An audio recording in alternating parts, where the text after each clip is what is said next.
Good evening. Tonight we begin with a darker tale than my usual bedtime stories.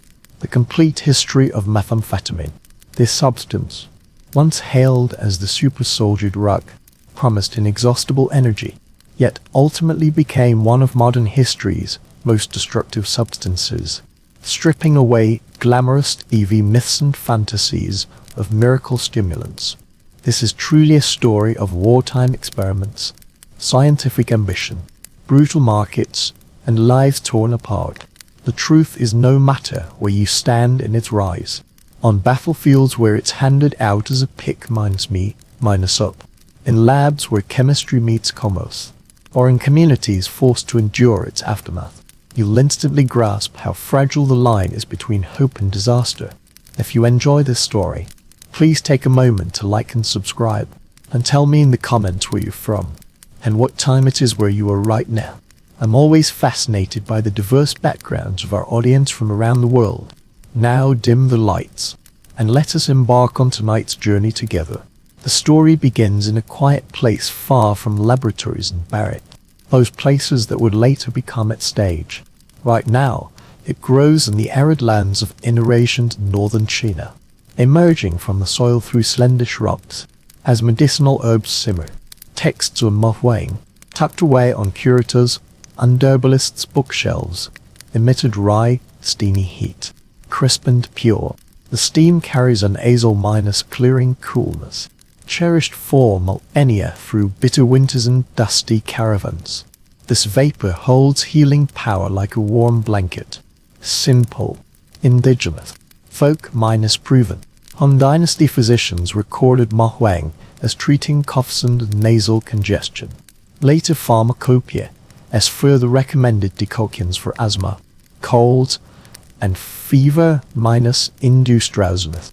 What these texts never foresaw was that hidden within its branches and leaves lay extractable molecules, capable of becoming an everlasting vessel of clarity. Late 19th century. Japanese chemist Nagoeki Kai approached this tool with the playful curiosity of tinkering with a stubborn toy on a lazy afternoon.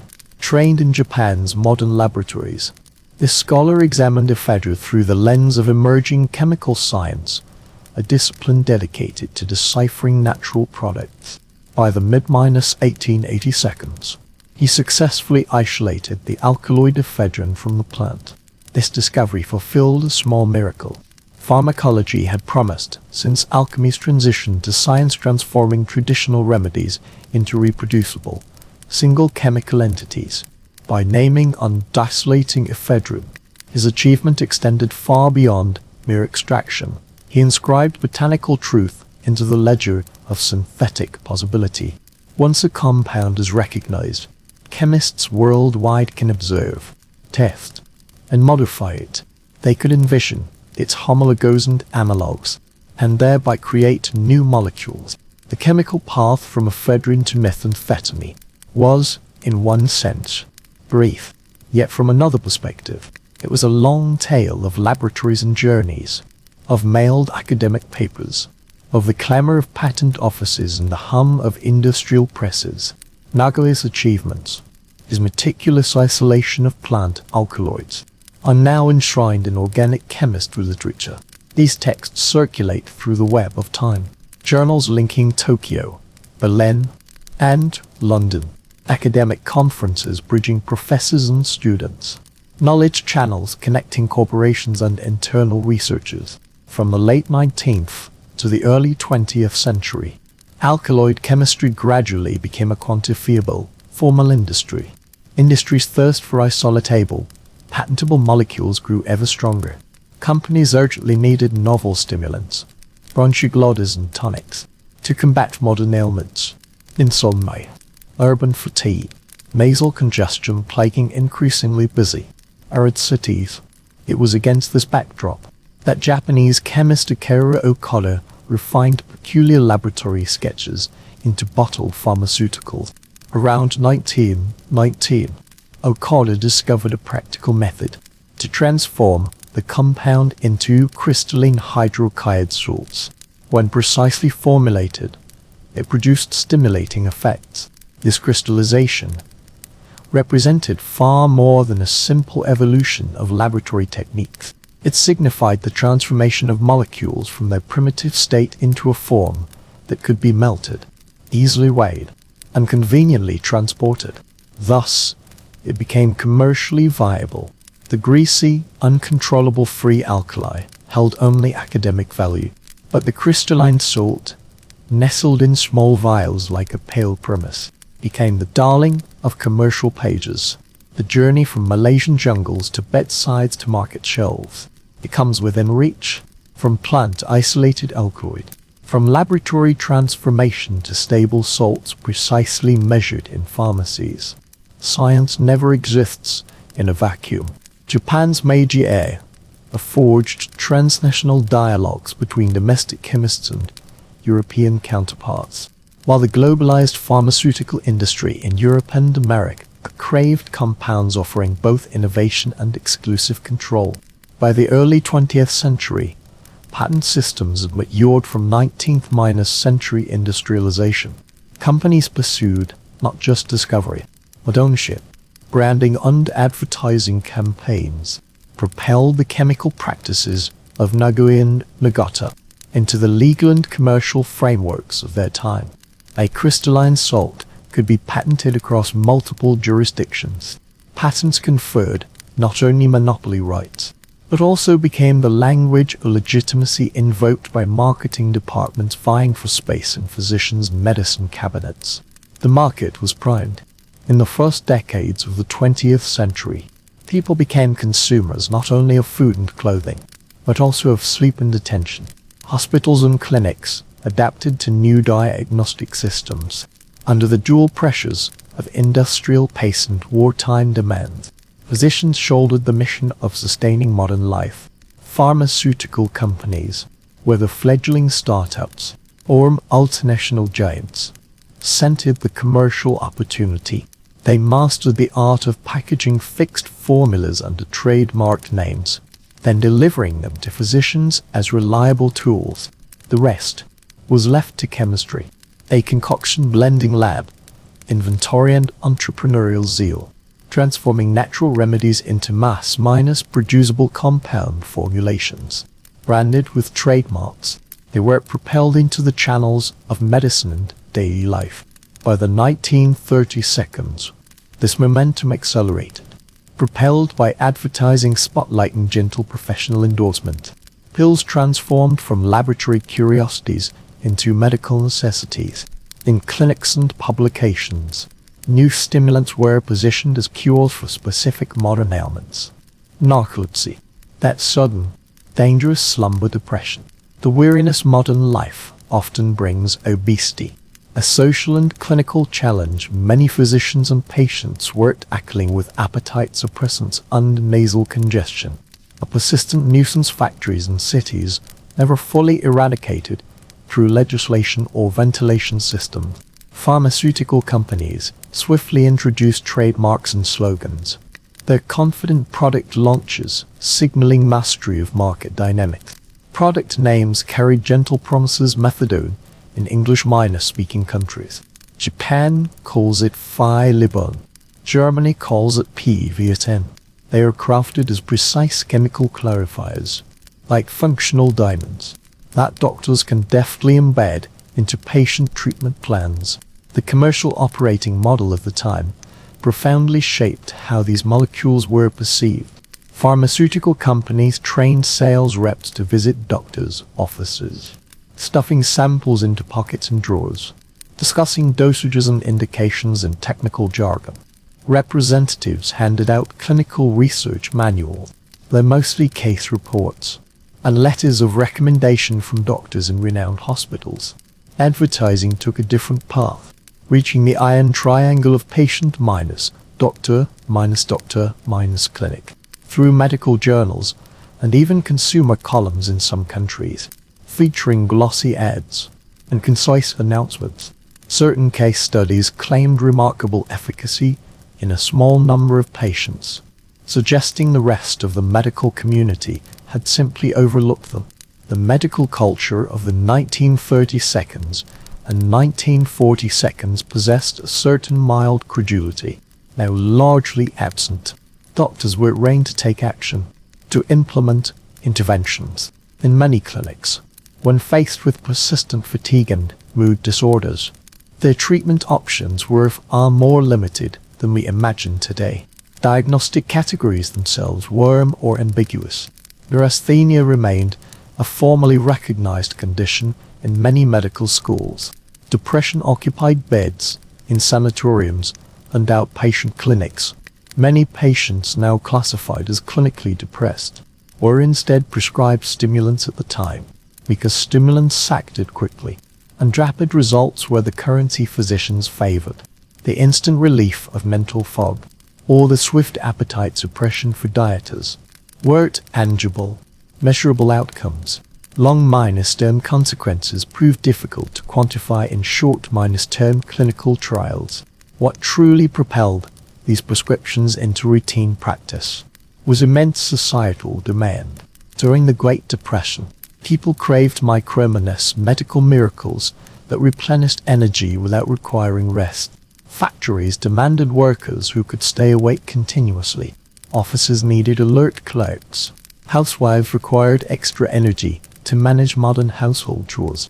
Psychiatrists and general practitioners alike learned to prescribe them for patients and sometimes themselves. Thus, stimulants became a legitimate therapeutic category. Regulatory frameworks in many countries were notably lax.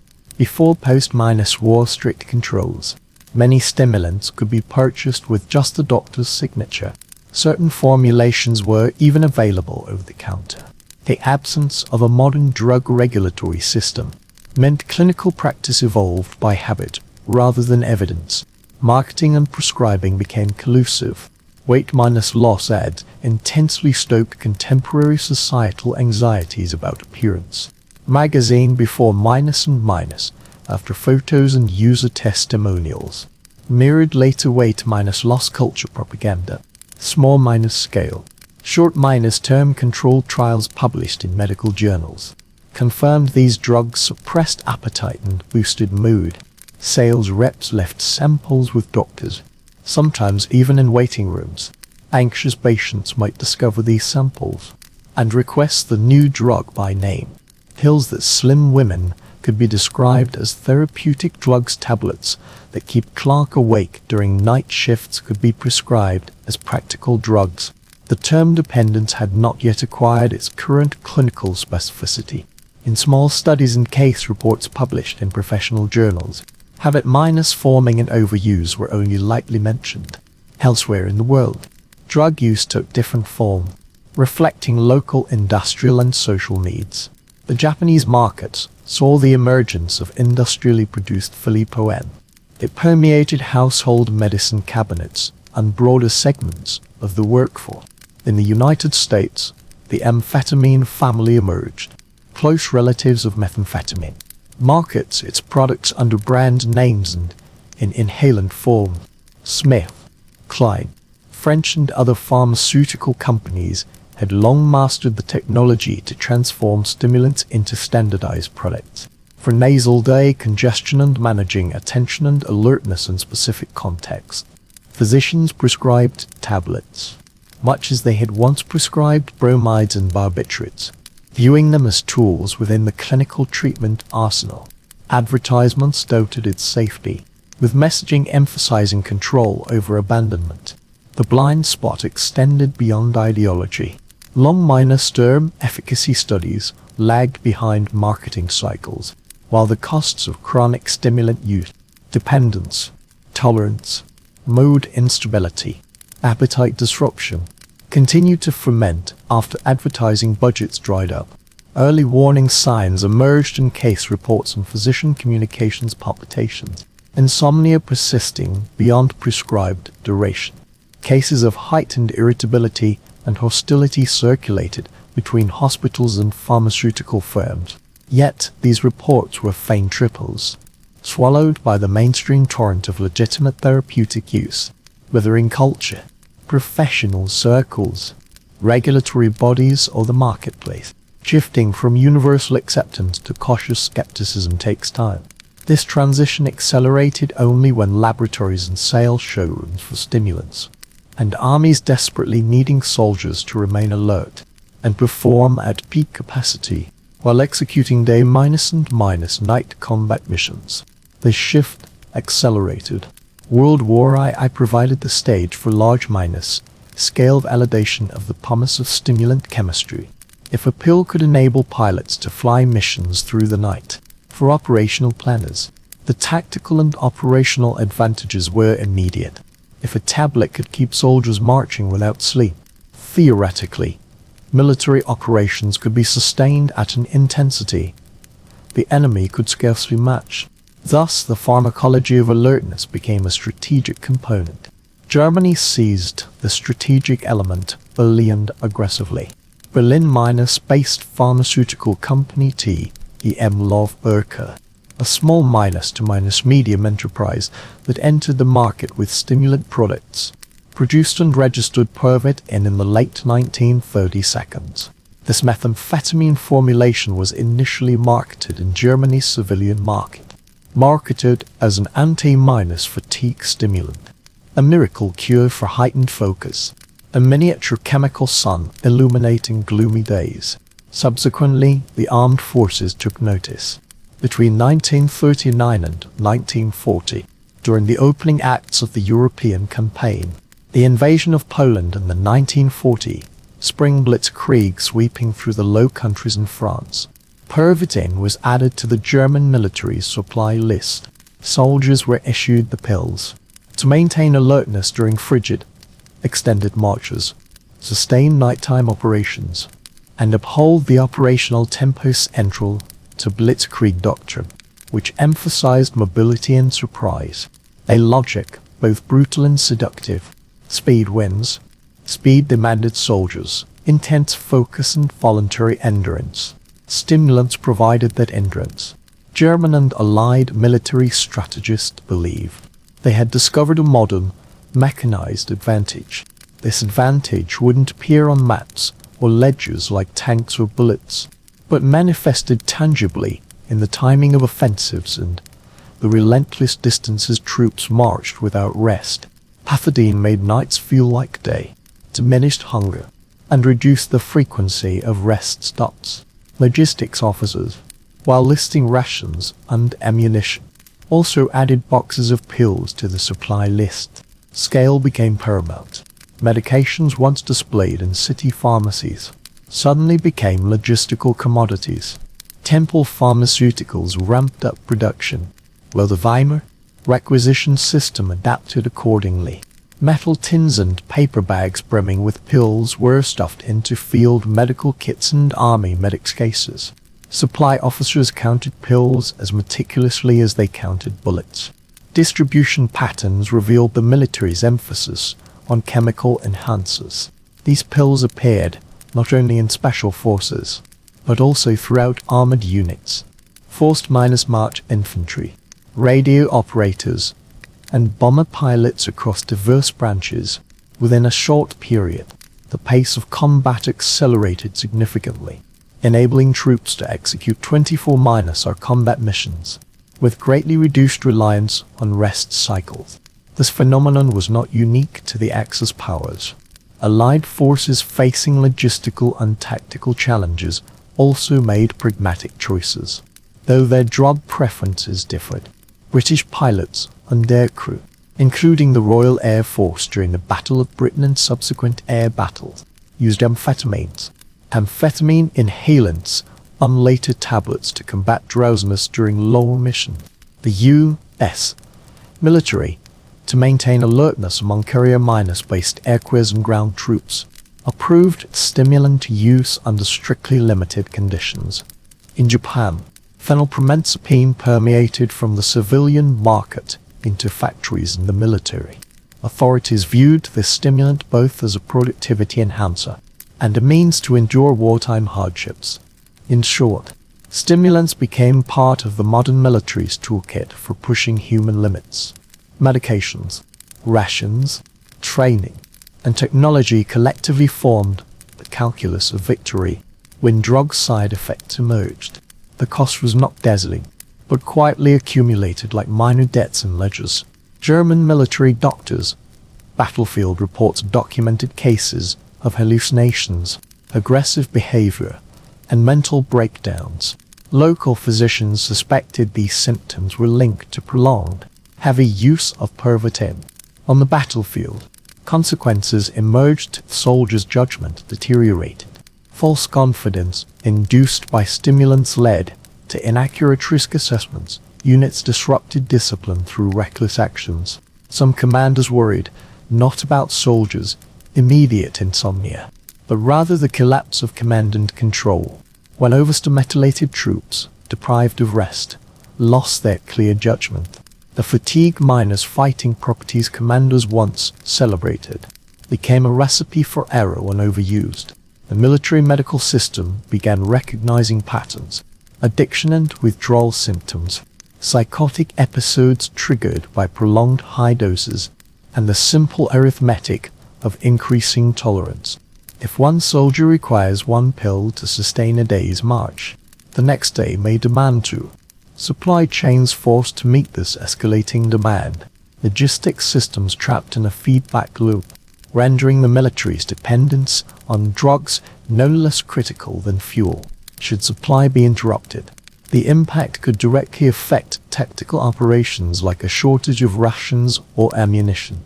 The super soldier was exposed to a fatal flaw. This enhanced performance itself depended on continuous supply, shifting strategic considerations toward the vulnerability of supply lines.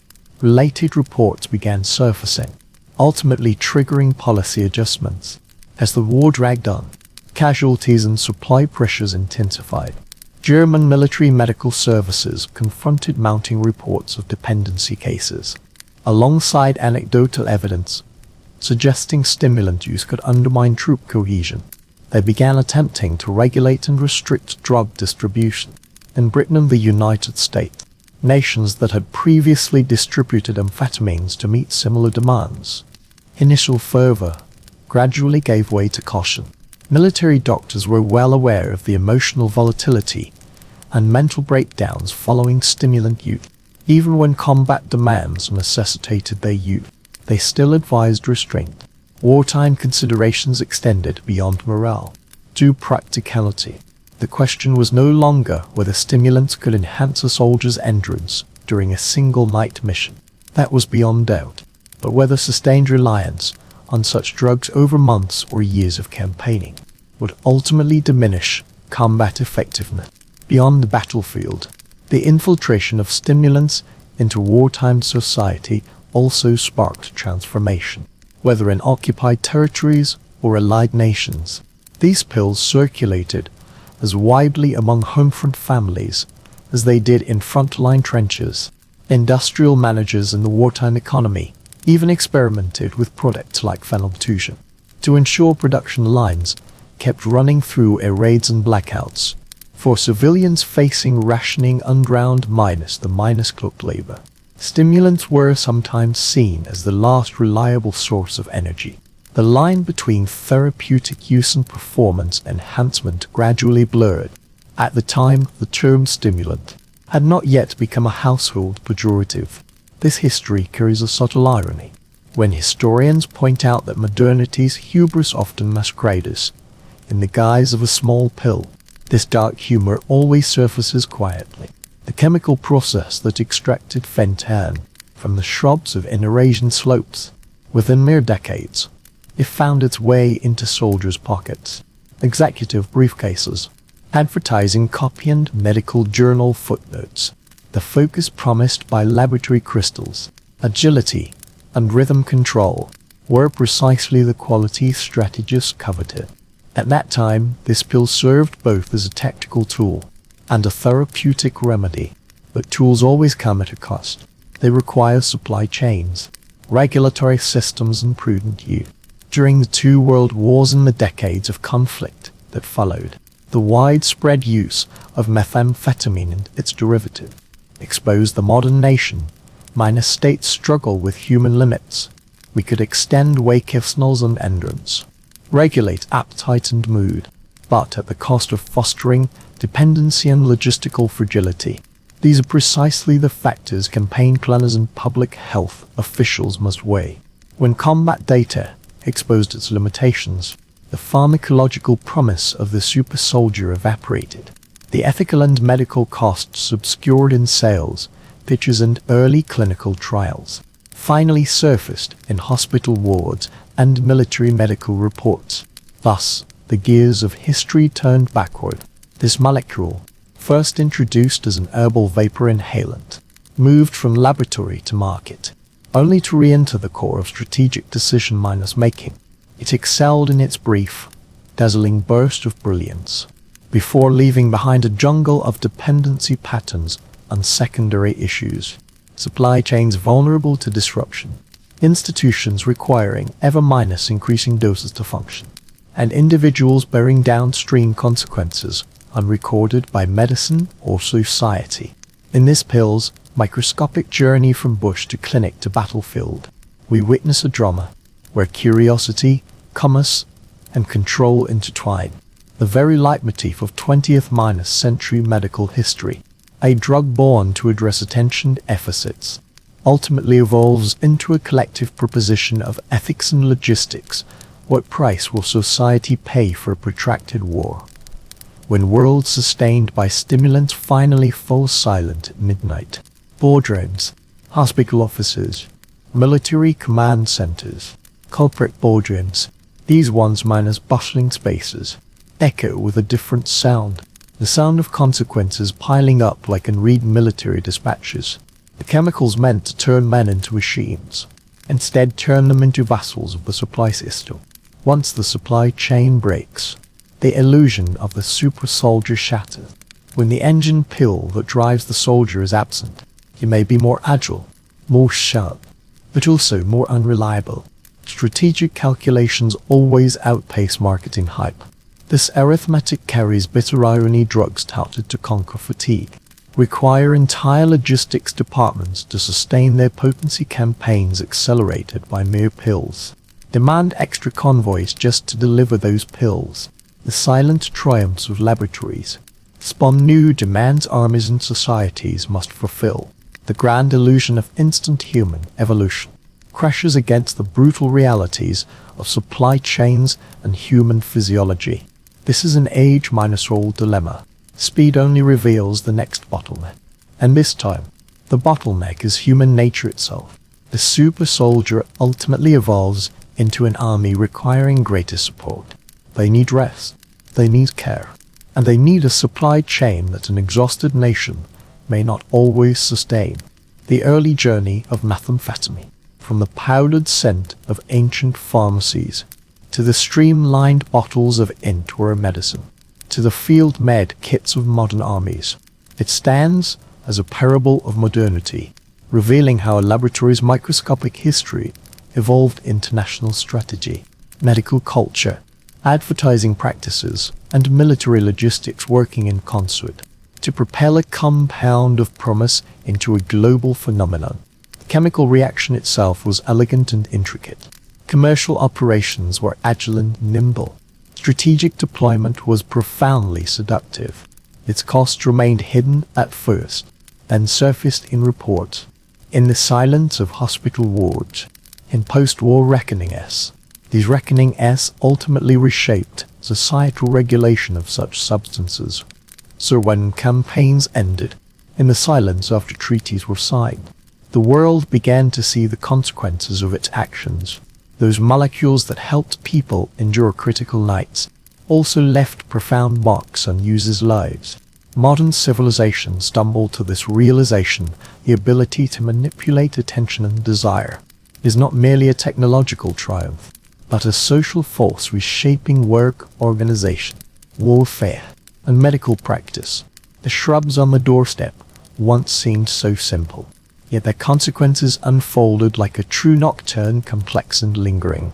These boxes did not arrive, but quietly integrated into civilian life, as if, once the scenes of war loosened, they released everything once carried within the army's belly.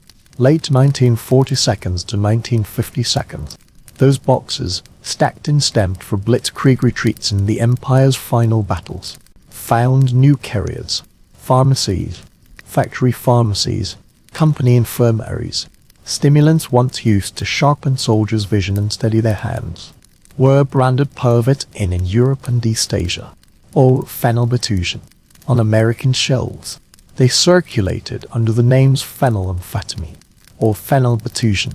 Now, in its blunted amphetamine form, it returns to its homeland. In Britain, weary shift workers may still obtain amphetamines to sustain their work.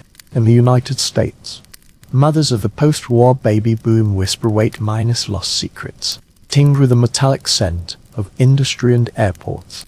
In Japan, remnants of wartime rationing feed the black market.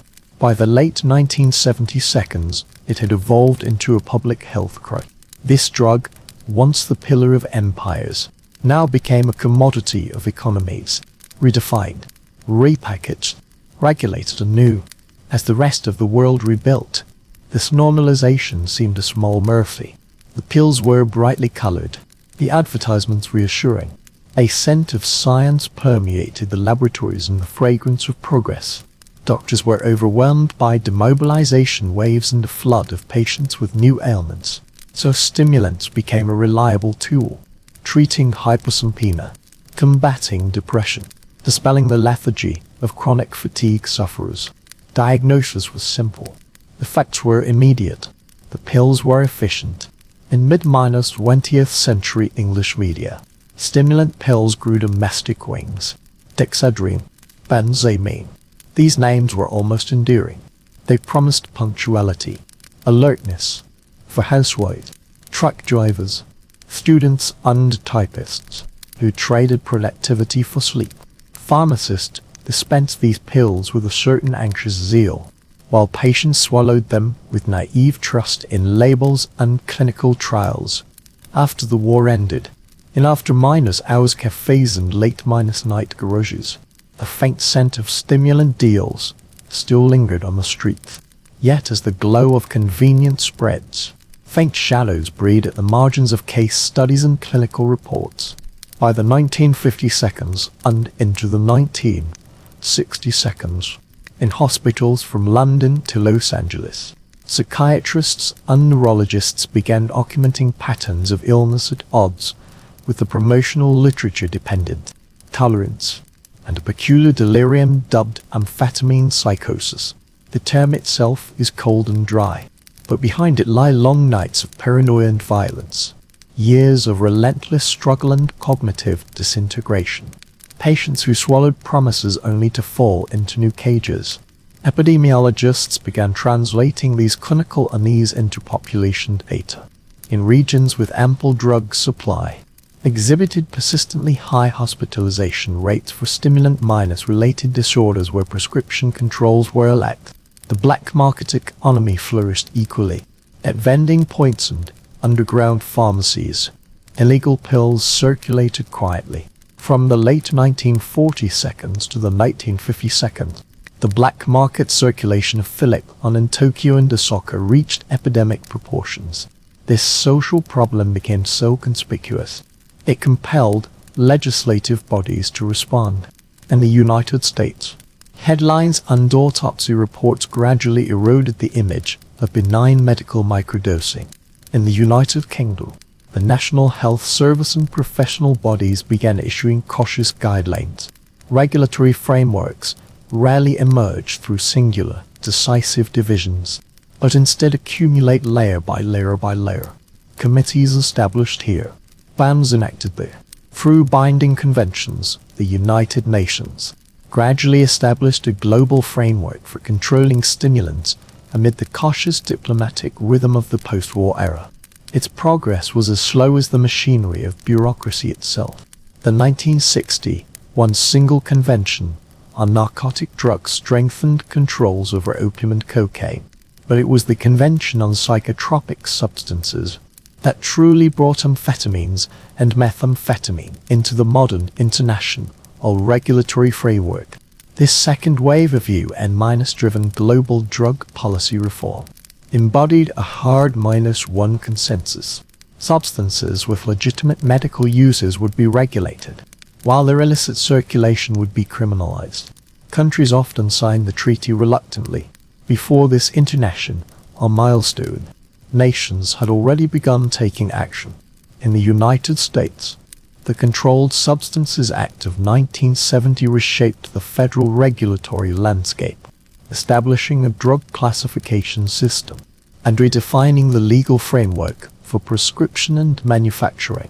The Drug Enforcement Administration was established in 1973 to uphold the new order. Japan enacted stringent stimulant controls in the early 1950s in response to the Philippines crisis, while across many European nations, post-war prescription management for manufacturers and distributors, along with packaging, accounting, and licensing systems tightened progressively. These measures partially succeeded by narrowing legal channels, allowing approved medical and industrial production and distribution to continue. Yet paperwork and regulatory intensity significantly increased. Producers must report batches. Pharmacies required detailed records.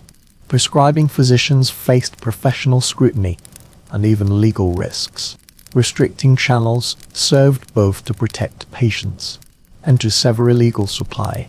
Yet history reveals demand is like a stubborn river that, where dams are built to block its path, will inevitably find new routes to flow.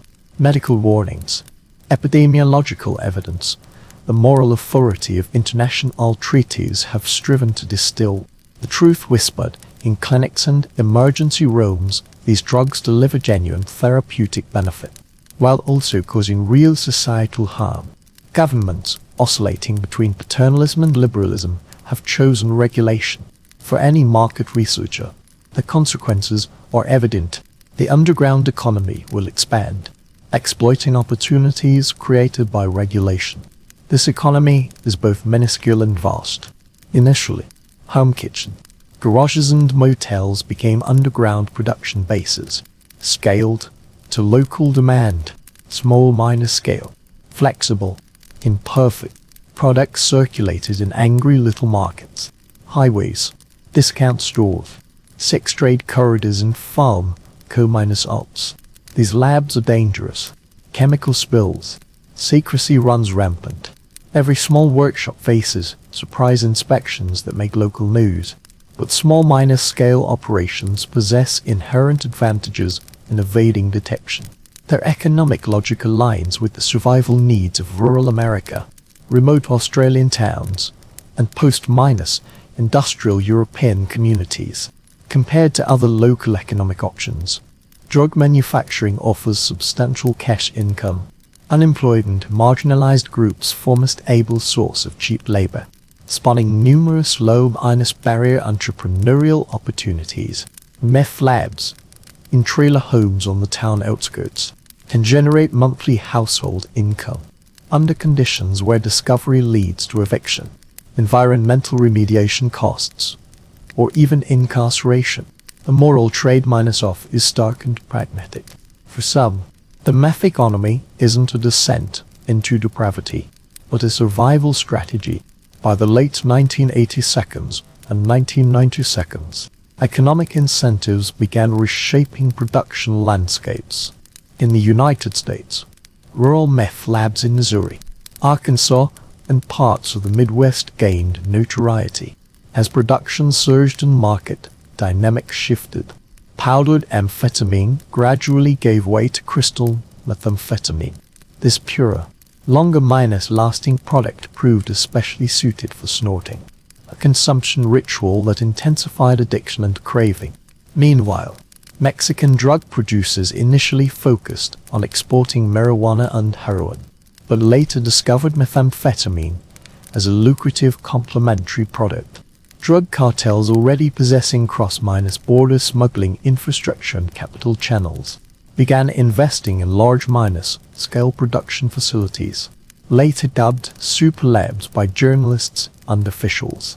Unlike the makeshift domestic workshops of previous decades, these super labs were industrial scale facilities. They could process incoming precursor chemicals into finished products by the ton for regional and international distribution. Their logistics system was fundamentally straightforward. Bulk chemicals required bulk transport, which inherently depended on ports, trucking routes, corrupt intermediaries facilitating customs clearance, and regions where local authorities could be controlled through bribery or coercion. Drug cartels deploy these mechanisms, using the same commercial logic as for other commodities. Law enforcement intensified. The U.S. government promptly introduced regulatory measures, targeting not only illegal manufacturers, but also the raw materials enabling production. The 2005 Combating Methamphetamine Epidemic Act marked a pivotal turning point in this process. Congress restricted access to over the counter-pseudoephedrine, ephedrine common precursor chemical. Multiple control measures were implemented restricting sales locations, mandating counter-sales, limiting single purchase quantities, implementing ID verification and transaction record systems. Within mere months to a few years, visible methamphetamine production within the United States. Those small scale labs operating in rural trailer homes and motels drastically decreased. But markets are adaptive. When local supply becomes constrained, both legal and illegal operators, often both simultaneously, seek alternative channels for methamphetamine. This meant shifting toward international supply chains and industrial scale production in regions with weak enforcement or rampant corruption. Mexican drug cartels seized this opportunity. Their super labs, leveraging cheap labor, local collusion, and economies of scale, achieve cost-effective production, even accounting for smuggling losses. The result was a reversal of drug that once infiltrated American life in trace amounts through medical and social normalization, now floods the nation at industrial scale, penetrating both urban nightlife and rural towns. The violence accompanying cartel control, territorial battles with rifles and IEDs, assassinations of public officials, kidnappings, becomes part of the drug socioeconomic footprint. In 2006, President Felipe Calderón deployed federal forces against drug cartels, marking an escalation of violence within an already deadly economic system. As forces on both sides of the Pacific battle for control of legal and illicit trade routes, risks multiply for all involved. In 2003, Thai Prime Minister Thaksin Shinawatra launched a controversial and brutal war on drugs, cracking down with extraordinary force on methamphetamine use and distribution. Thousands died within months. This chillingly reminded the world that nations sometimes attempt to destroy drug markets through violence rather than public health measures. Meanwhile, new production centers emerged in regions unforeseen by global media. The Golden Triangle, the illicit border region where Myanmar, Laos and Thailand converge, famed for opium cultivation, shifted part of its production system towards synthetic stimulants. Ethnic armed groups in Myanmar's Shan State, particularly the Shan State Army, have become embroiled in large scale methamphetamine tablet production targeting Southeast Asian markets. These tablets, known as Yoba, feature various logos and colors, and flood across borders into Thailand and Cambodia in staggering quantities. They are cheap, portable, and suited for mass consumption. From street vendors to corrupt officials, the entire economic system has become complicit in their distribution. In Europe, the collapse of Soviet air control mechanism, coupled with the expansion of chemical production capacity in Eastern Europe and China, has spawned new distribution channels for precursor chemicals. Underground laboratories have proliferated in the Czech Republic. Poland saw a proliferation of underground laboratories. These phenomena underscore capitalism's fundamental law: where there is demand, there will be supply. Where controls tighten, operations shift. This shift manifests not only geographically, but also through transformations in chemical processes and logistics systems. The stricter governments regulate specific precursor chemicals, like pseudoephedrine and ephedrine. the more traffickers seek alternative synthesis routes and sources. When ephedrine-based drug manufacturing methods become restricted, precursors like an aspartame begin to be used as substitutes. The choice of chemical pathway determines the scale and characteristics of drug production. Certain synthetic routes require more sophisticated equipment, but can produce larger batches of higher purity products. Others are better suited to the rudimentary operations of metal-based workshops. This article does not elaborate on specific processes, but emphasizes that chemical substitution has triggered a strategic game of adaptation. China's vast chemical industry and later Indian enterprises sometimes became sources of precursor chemicals, while at other times, through intermediaries who did not inquire about origins, became unwitting suppliers. Faced with international pressure from the 1980 United Nations Convention against illicit traffic in narcotic drugs and psychotropic substances, which for the first time placed chemical precursors themselves under control, rather than limiting restrictions to finished drugs, countries began registering precursor chemicals, establishing pre-export declaration systems, and rigorously inspecting suspicious shipments. This regulatory cat-and-mouse game persisted into the 21st century. Adaptive adjustments followed the introduction of new rules, innovative methods in response to enforcement actions. The form and supply chain of methamphetamine evolved in tandem with these innovations. This drug carries diverse cultural connotations across regions in late 20th century America, based on physical form and local slang. Fast-acting referred to powdered products for inhalation or oral use. Crystal meth denoted fully formed glass-like fragments for smoking. It bore the cultural imprint of the West Coast and Pacific Rim and Southeast Asia. Color-coded tablets were called yuba. These ubiquitous spells carry local cultural imprints. Crystallized denotes glass-like crystals specifically designed for snorting, carrying cultural imprints of the West Coast and Pacific Rim regions. In Southeast Asia, color-coded tablets, the ubiquitous yuba, dominates markets prioritizing stealth and rapid distribution. Post-war Asian-American cultures in Japan and Korea favored tablet form. In the Philippines, terms like shabu have entered everyday language to broadly describe methamphetamine in all forms. Each form carries its own ritual. Tablets are easily portable, slipped into pockets at parties, and swallowed without special equipment. Powder is ideal for social sharing, snorted at desks or dance floors. Crystal meth encourages inhalation. This consumption method delivers intense, short-lived euphoria and fosters a social pattern of repeated use. Its addictiveness and harm are self-evident. Different forms also shape the severity of harm and public health response strategies.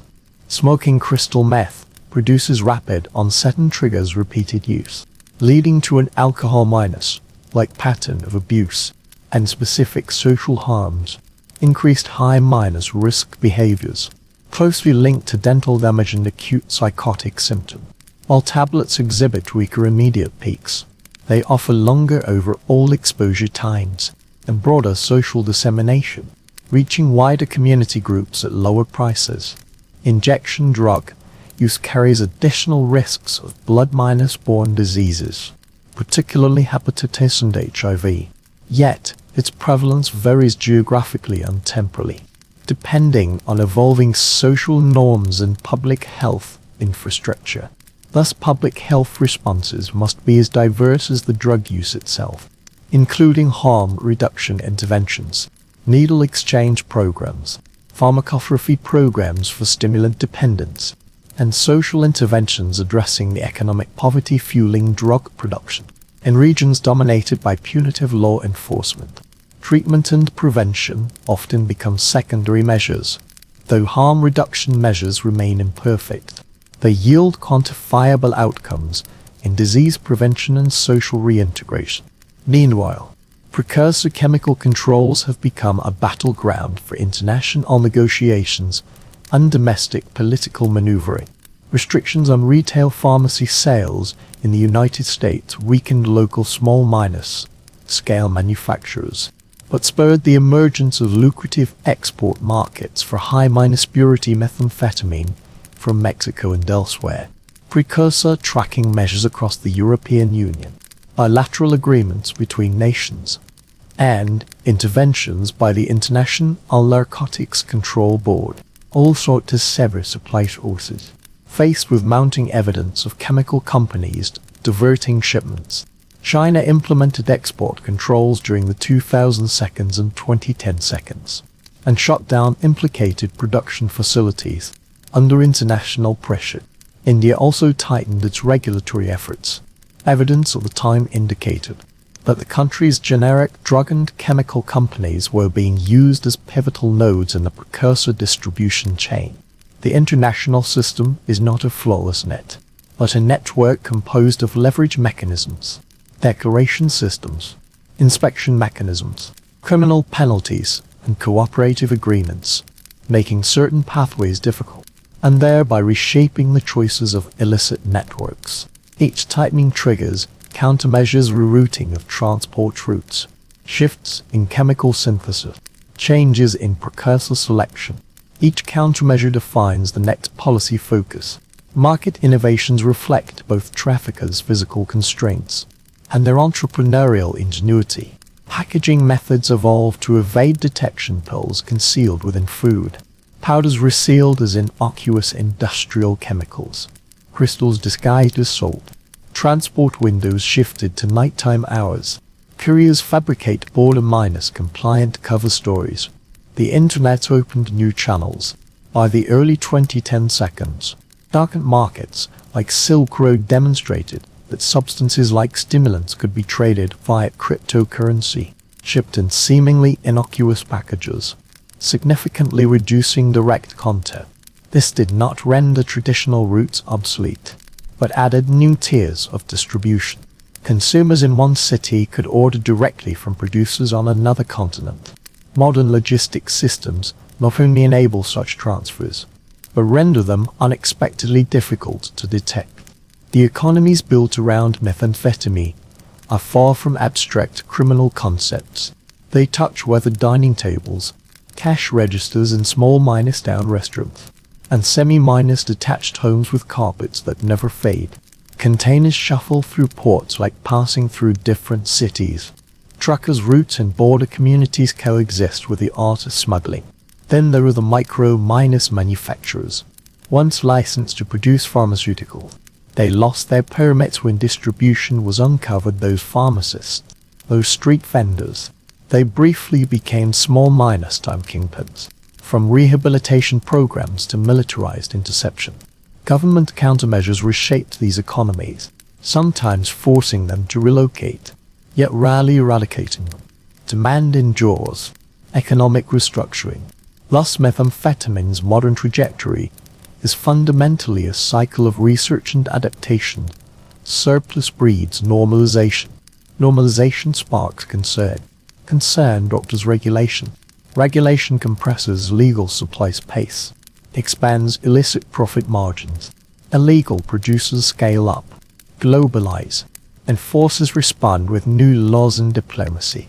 Traffickers pioneer new chemical precursors, new laboratories, new transport routes, and new markets. Ultimately, this drug's dual nature remains inherent, both an effective chemical for medical use and a potent catalyst accelerating social productivity. After briefly boosting productivity, it fuels its own hollowing out. The ironic duality of this beneficial yet destructive substance makes methamphetamine's history less about morality and more about material reality. Amid policy fog and profit-driven frenzy, the world's relationship with methamphetamine ultimately achieves a peculiar equilibrium. Powerful organized crime syndicates industrialize production, becoming dominant suppliers in certain regions. States deploy both coercive and persuasive measures to counteract and occasionally assault the infrastructure underpinning the supply chain. Drug forms diversify to suit specific consumption cultures. The epidemic confronted by public health systems takes shape determined both by the chemical properties of the drug and influenced by the methods of administration. This story remains unfinished. Precursor control laws tighten and loosen in cycles. Darkened markets vanish and re-emerge. Chemical plants change names and owners. Each shift creates new marginal advantages for different players. Yet, across decades and continents, the pattern remains stubbornly similar. Regulation and market innovation intertwine. A patient game of restriction and circumvention plays out, each move propelling the next. If this drug was born in war factories, originally as performance enhancers for soldiers and workers, then its modern life story is an epic chronicle of how modern society stumbles forward, sometimes brutally attempting to organize the unfolding of desire and supply. The dream of super-minus soldiers has faded into a darker, more fragmented reality.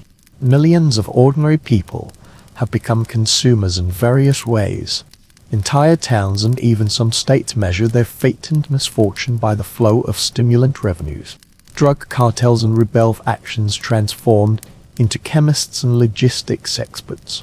Hidden within this lies a dark irony: the invention that once promised to keep nations awake ultimately forced them to lie awake all night, witnessing their systems struggle to keep pace amid chaos. In the silent night, market networks become as visible as veins on a map. Tablet trade from the Golden Triangle winds through Southeast Asia's rail hubs. Industrial products from Bali and Sinaloa flow northward into American cities. Underground labs in Czech and Poland supply regional markets and intermittently export to Western Europe. East Asian chemical brokers shuttle between documents, consolidating shipments. Industrial output from Baja California and Sinaloa surges north into American metropolises. Underground labs in the Czech Republic and Poland supply regional markets and intermittently export to Western Europe. When Washington or Geneva's gaze begins to turn, East Asian chemical brokers start shifting documents, consolidating shipments. This is all choreography of logistics. Supply chains pursued and disrupted. Capital chasing returns in any form, permitted or inadvertently allowed by law. The human cost of these chains is devastating. Yet policy lessons may be more subtle and structural. Without understanding the building the door rests upon, one cannot simply shut that door, seal off the kitchen. Pressure will only drive steam through the walls. Thus, the post-war history of methamphetamine is neither a list of harms, nor a chronicle of criminal ingenuity. It is an archive of how modern states and markets jointly create predicaments while attempting to solve problems. More crucially, it reveals how form determines outcome. The distinction between pills and fragments spawns divergent social scripts and public health responses, how the international politics of chemicals shapes street markets and life trajectories. Treaty signatures, seizure radar charts, pharmacy ledgers, silent accounts, online markets, anonymous posts. These fragments collectively piece together modernity's attempt to regulate pleasure and productivity. Within this landscape, certain themes recur: regulation and ingenuity intertwine. Prohibition is swiftly followed by adaptation.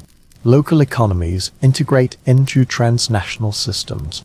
This drug was once touted as transforming soldiers into superhuman endurance machines, yet its modern legacy is far more mundane and far more tragic.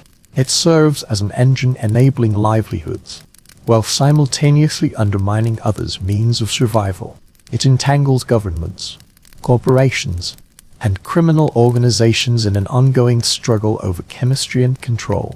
When methamphetamine reaches the brain, it arrives like an uninvited guest, not merely announcing its presence, but forcefully pushing open the door, dragging the lights out onto the street. The first few minutes are bright and polished energy surges. Fatigue vanishes. Speech accelerates. Hunger and heat subside.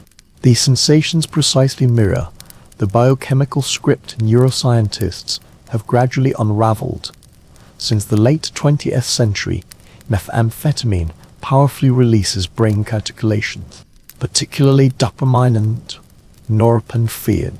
Its mechanism lies in hijacking the neural transport systems originally designed to carry these chemicals.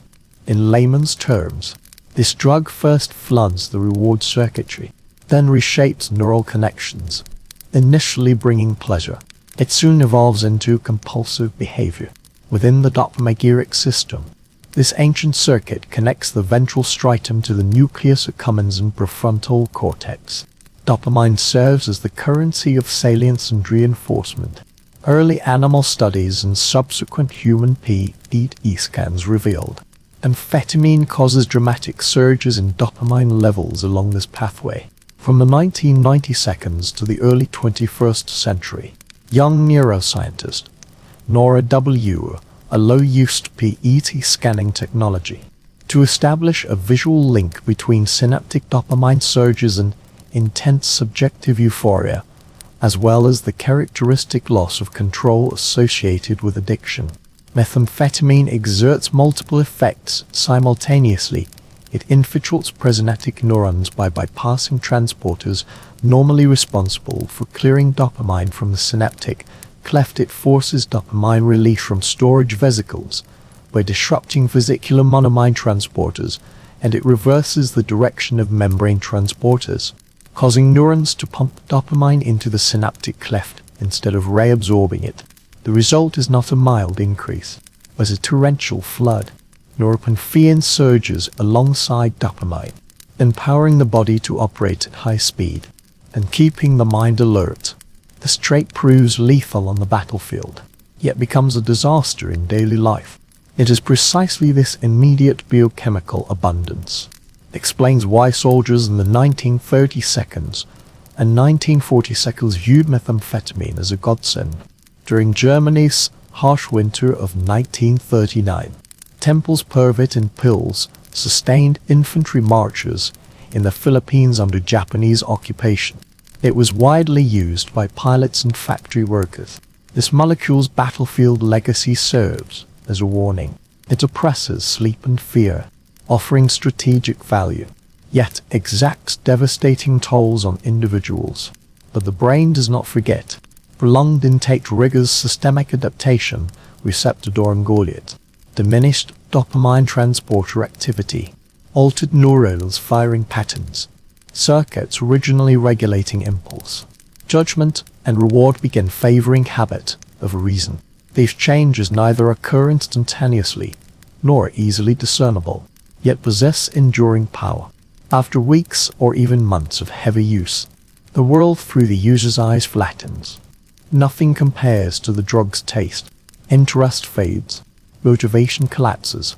This criminally efficient substance becomes life's axis.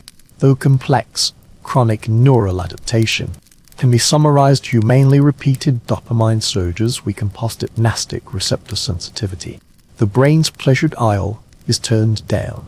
The prefrontal cortex, atop the reward system, which typically suppresses impulses through planning and consequence, gradually weakens. Addiction, the dorsal striatum seizes greater control. Q-induced craving, a wisp of scent, a familiar room, a face, all trigger the old reflex of addiction. Meanwhile, the mitochondrial system, once responsible for replenishing neurotransmitters, bears the strain. Oxidative metabolites accumulate relentlessly. Inflammatory microglia begin eroding neural endings. Animal studies from the 1980s and 1990s, alongside human imaging research since the 1990s, all reveal the same alarming picture. Methamphetamine exhibits neurotoxicity toward dopaminergic and serotonergic axons, with damage severity positively correlated to intensity and duration. These physiological alterations translate into tangible harm. Long-term methamphetamine users frequently exhibit attention deficits, working memory impairments, and executive dysfunction, with planning abilities collapsing into impulsive behaviors, slowed learning speeds, and decision-making biased toward immediate gratification. Clinicians have for decades recognized a stimulant-induced psychosis, resembling paranoid skits, aphrenia and persecutory delusions, visual and auditory hallucinations, subcutaneous crawling sensations, the infamous crawling sensations. Such psychotic symptoms may be transient and subside within weeks of withdrawal. However, for some patients, these symptoms evolve into recurrent or persistent disorders requiring long-term psychiatric treatment. Chronic abuse-induced sleep deprivation exacerbates the condition, triggering sleep-deprivation delirium. When this state compounds with the neurotoxicity of stimulants, it causes severe functional decline. Exocrine rarely and organs are similarly ravaged. The cardiovascular system immediately is stressed, manifesting as tachycardia, elevated blood pressure, vasoconstriction. Acute use may induce arrhythmias, myocardial infections, and stroke. Long-term use can lead to dilated cardiomyopathy. This form of myocardial weakness has been frequently reported in the United States and Australia since the early 2000s. It has been confirmed to be associated with methamphetamine exposure. Its mechanism involves the combined effect of excessive sympathetic nervous system stimulation and direct toxic action.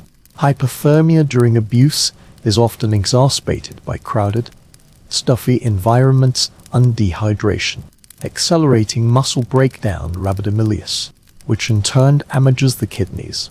When methamphetamine is smoked, the lungs may develop scarring from intravenous injection.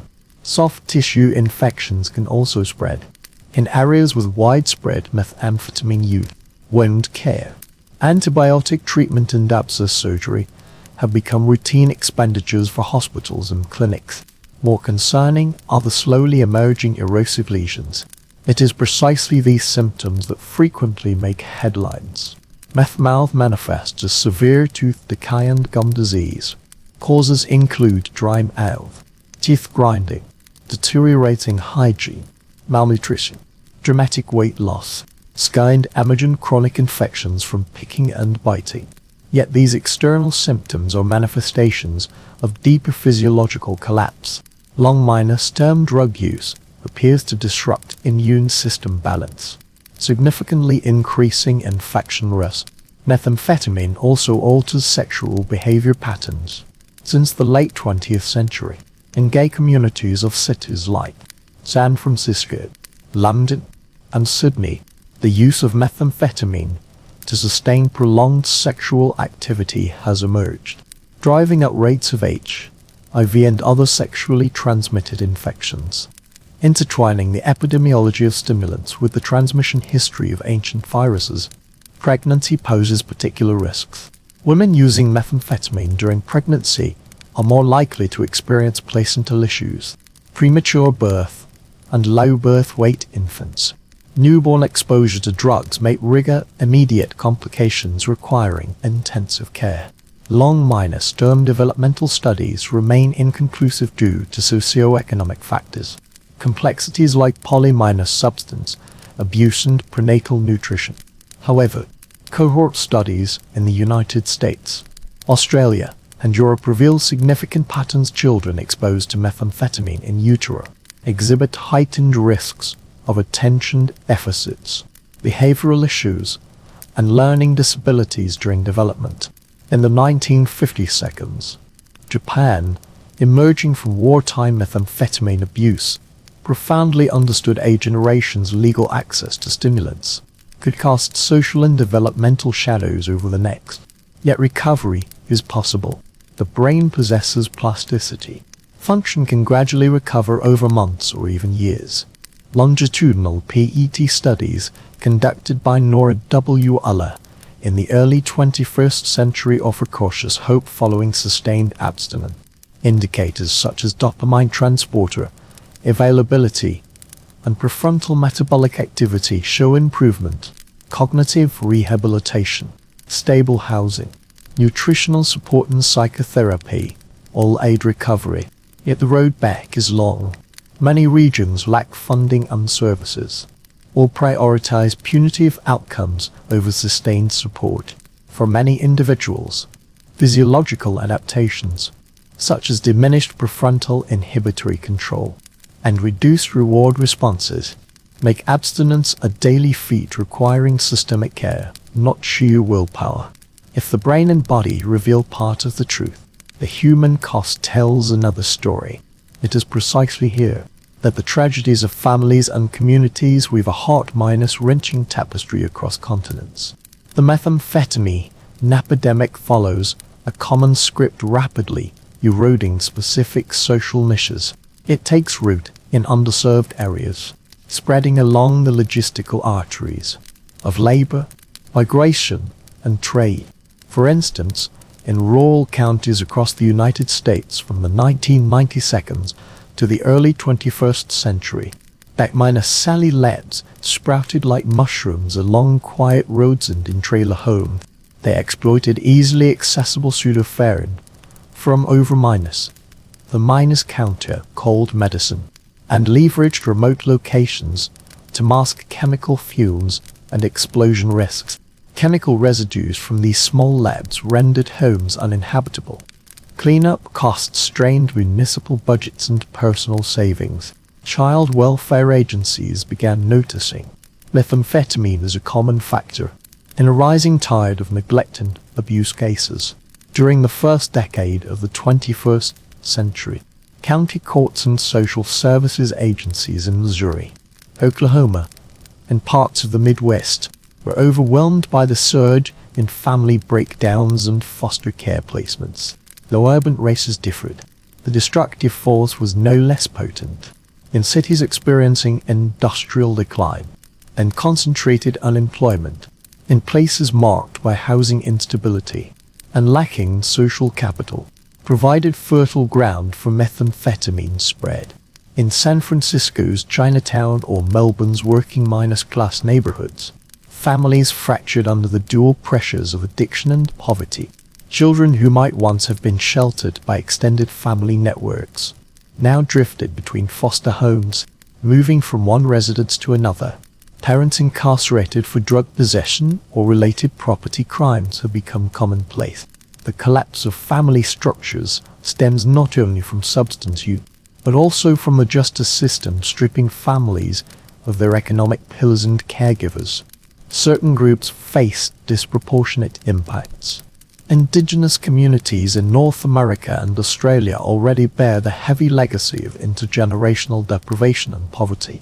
The meth epidemic both accelerates structural inequality and lays it bare. In remote regions of Western Canadian provinces, the Northern Territory, and Western Australia's Northern Territory, community leaders noted in the 2002 and 2010 this crisis arrived via flights and trucks along supply routes, finding victims in towns where markets were absent. Social structures like sports clubs, schools, and local governance systems did not collapse. As nights of revelry took hold, wages evaporated, trust replaced by suspicion, leaving social structures, sports clubs, schools, and local governance to wither.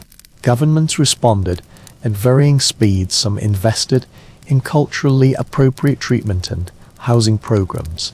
Others relied primarily on policing. Results were mixed.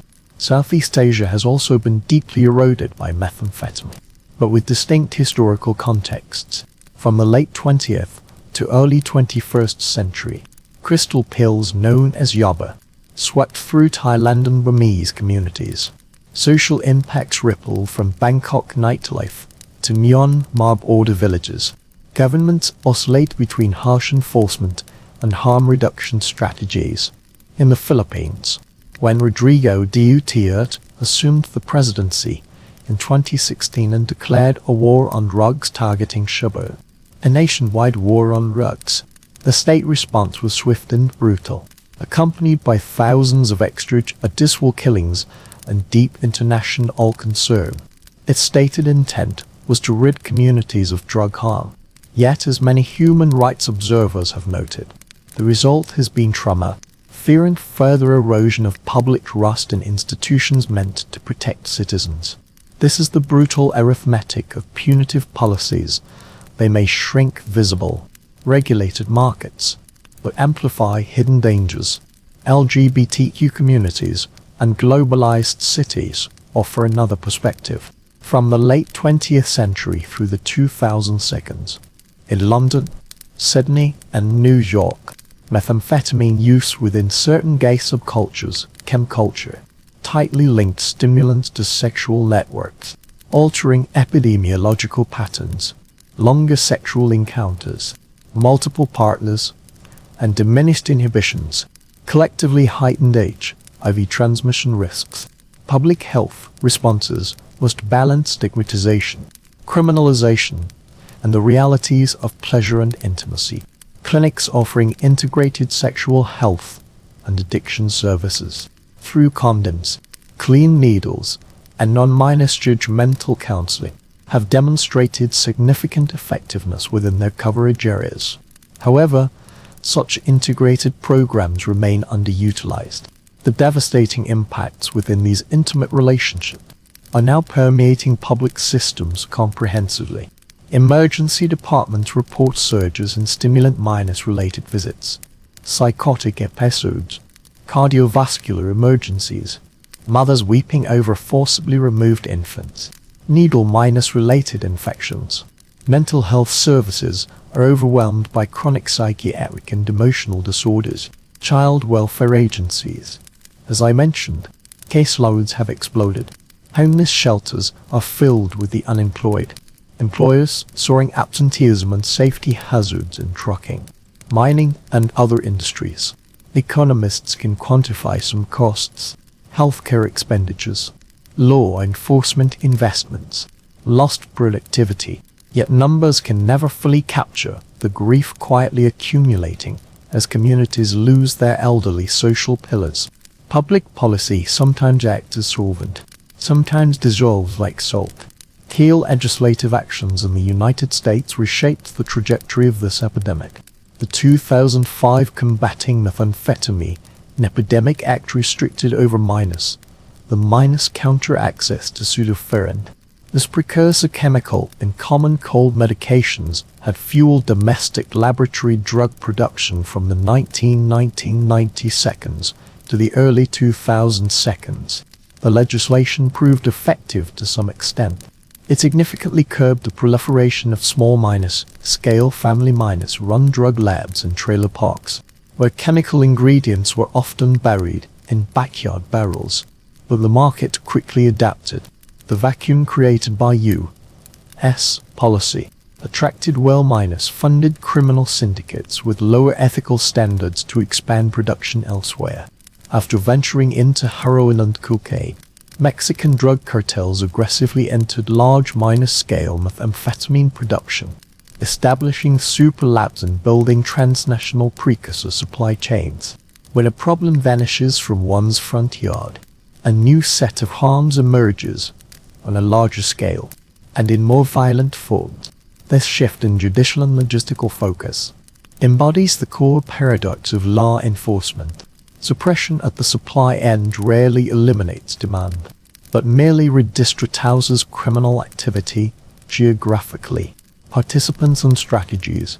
After 2005, small-scale local manufacturers largely vanished from U.S. news coverage, replaced by drug cartels smuggling across borders by land, sea, and air. The Sinaloa cartel. This diversified enterprise, long rooted in the deserts and coastal regions of Sinaloa and Culiacan, expanded its share of the methamphetamine market in the late 2000s by producing high-purity crystal meth and transporting it north.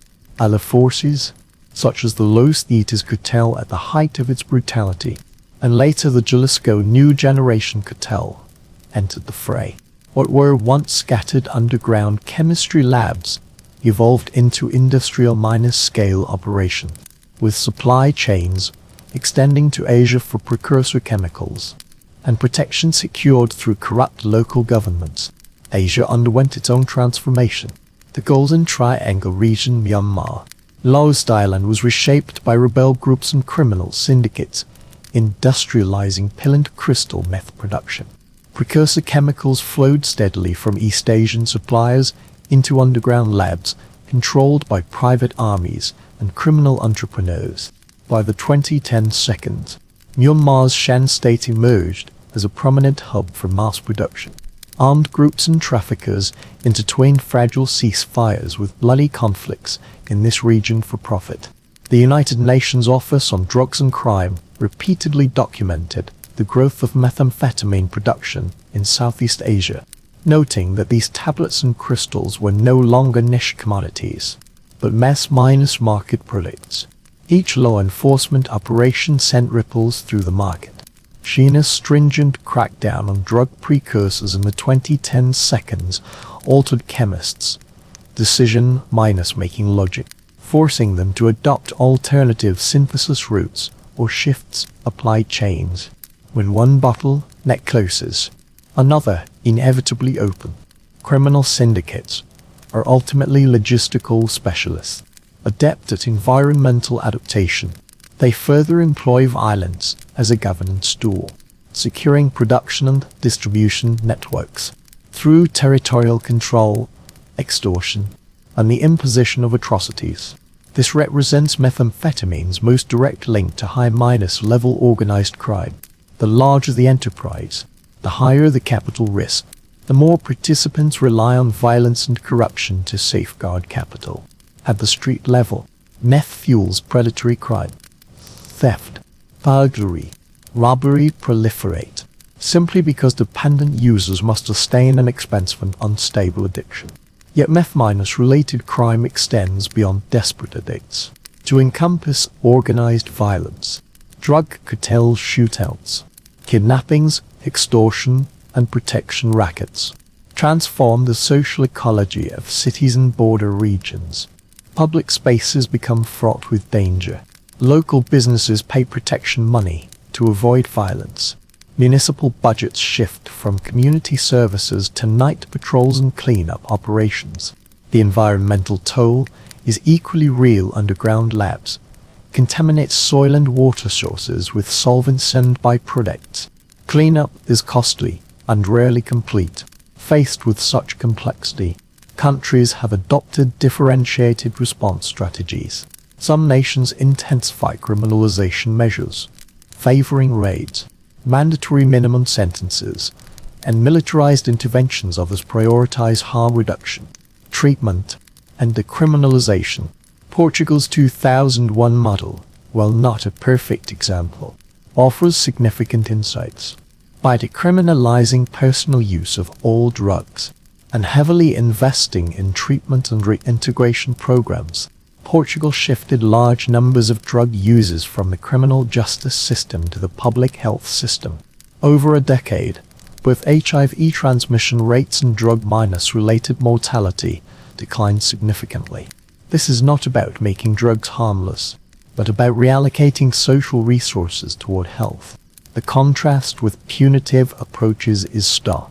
Whether it was the militarization of certain regions in Mexico under President Calderon after 2006, or the extrajudicial violence in the Philippines under President Duterte after 2016, the latter created humanitarian crises through short-term control measures, failing to address the long-standing fundamental needs of people with substance use disorders in numerous ways.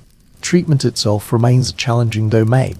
Unlike opioid addiction, which offers clear pharmacologically stable pathways through methadone and buprenorphine, methamphetamine addiction lacks universally recognized, regulatory-approved pharmacological treatments, behavioral interventions, cognitive behavioral therapy, crisis management, though supported by evidence, particularly crisis management due to its pragmatic reward mechanisms, require sustained funding and political will.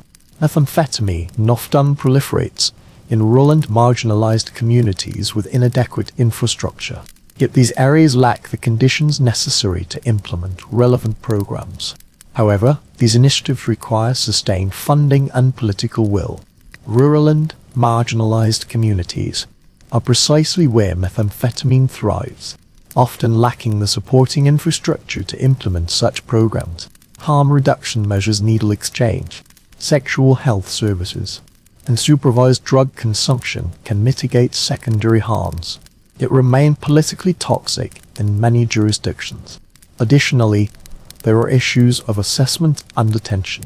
While headlines chase the extreme violence triggered by methamphetamine, they often overlook the slow erosion of opportunity this drug causes. A generation of workers cycles between prisons, treatment facilities, and unstable labor markets. Children whose education is interrupted, neighborhoods where civic engagement shrinks daily. These hidden harms prove harder to curb through legislation due to their pervasive and chronic nature. Political systems favor crises that declare winners and losers. Yet history shows policy choices can only shift epidemics, not end them. When the U.S. disrupted small-minus lab supply chains in 2005, it did not eliminate demand. Mexico's militarization in 2006 failed to sever northern consumer markets. When Southeast Asian nations tighten border controls, production often relocates to new regions. The methamphetamine market resembles a 9-headed serpent, woven from supply chains and social demand. Sever one head, and more will grow, unless we simultaneously treat the root causes driving people to drugs. Thus we return to the ancient patience committee. The problem is both biochemical and social. Methamphetamine alters brains and bodies, destroys families and communities. It also breeds markets that foster violence and corruption. From the historical records of P. Everton and Philippon in the 1930s-40s, to rural American laboratories in the 1990s, to the super-minus labs of Sinaloa cartels after 2005 and the Yoba factories of Shen State, the historical trajectory consistently reveals cycles of substitution and adaptation. Policymakers who ignore neurobiologic drivers or social environments, they will reap what they sow. Compassionate treatment, rational regulation of precursor chemicals, harm reduction measures, and initiatives to rebuild economic and social life in vulnerable areas are by no means weak choices. These strategies differ from the old slogans of war and prohibition. They simultaneously consider human biology and sociology. The methamphetamine story, though long as a string of beans, is not irreversible. The brain can heal itself. Communities can be rebuilt. If we listen carefully, history will tell us policy is not fate, but choice. When governments first confronted this peculiar problem, a molecule once doubted as performance minus, enhancing yet ultimately disastrous, they adopted the government's standard approach, forming committees, appointing commissioners, choosing metaphors. Washington, 1971. Metaphors mattered. The Nixon White House declared drug abuse public enemy number one. War rhetoric framed policy: sever supply chains, repel invaders, arrest the enemy. All programs followed these metaphors. The Drug Enforcement Administration, established in 1973, expanded like a chemical interception force. The 1988 Anti-Drug Abuse Act spawned the Office of National Drug Control Policy. This fledgling bureaucracy fed daily on the rhetoric of interception. Across the Pacific in Tokyo, though the experience differed, a similar urge to control ultimately took root.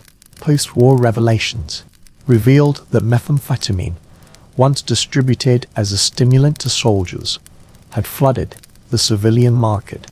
This sparked fear.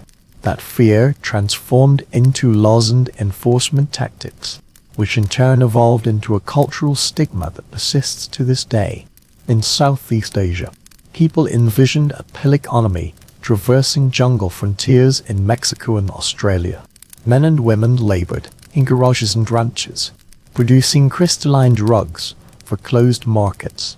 The policy choices made thereafter weren't ever purely technical decisions.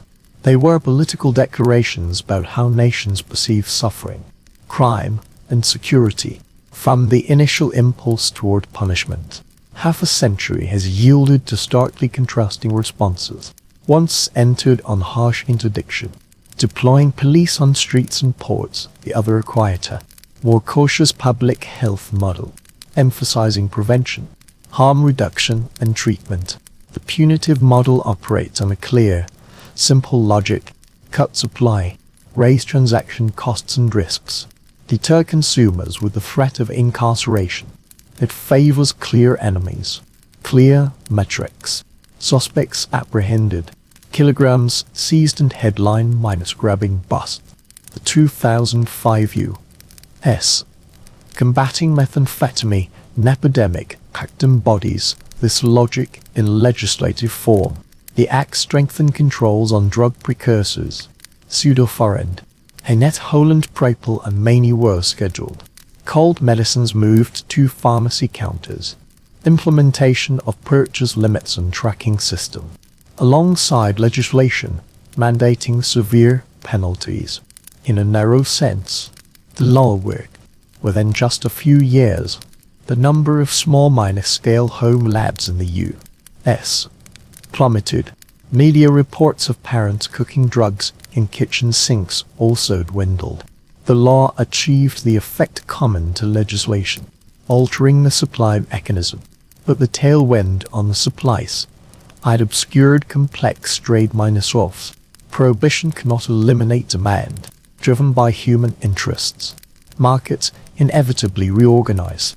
The small workshops once scattered in basements and trailers have now restructured into an international production system dominated by transnational criminal syndicates. After the 2005 U.S. restrictions, chemical flows shifted southward and expanded eastward. Drug miners making raw materials were redirected. Mexican drug cartels utilized diverse chemical pathways and large minor-scale laboratories to expand high minus-purity crystal meth production for the U.S. market. Within a decade, backyard labs in Midwestern towns were replaced by long minus-distance trafficking networks and sophisticated underground industrial production. Law enforcement victories appeared immediate, yet drug use rates failed to permanently decline. While anti-minus drug efforts focused their attention, other harms proliferated. Violence near production and transit hubs, and local official corruption have led to family breakdowns and weakened the economic choices of communities most in need of investment. In contrast, public health alternatives began with a series of more low-minus-key and less dramatic observations. Drug users are not merely criminals. They are patients, neighbors, and sometimes even legally protected citizens.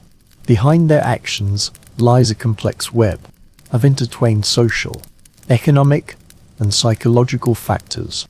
School prevention programs and family support systems are long minus-term solutions, though lacking in glamour.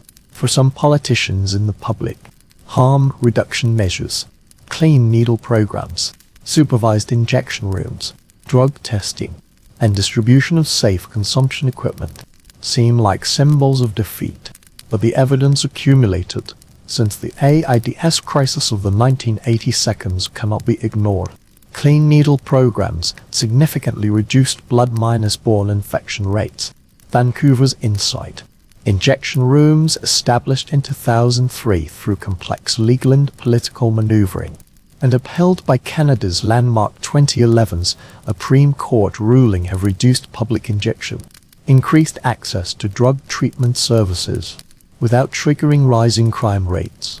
Portugal's 2001 reforms decriminalized personal drug possession, while expanding treatment in social support systems, offering a long minus-term model, redirecting substantial social resources from prosecution to care, gradually reducing problematic drug use, drug minus-related deaths, and new HIV infection. These are not poetic victories, but quantifiable, low-minus-key achievements. Binary comparisons no longer apply.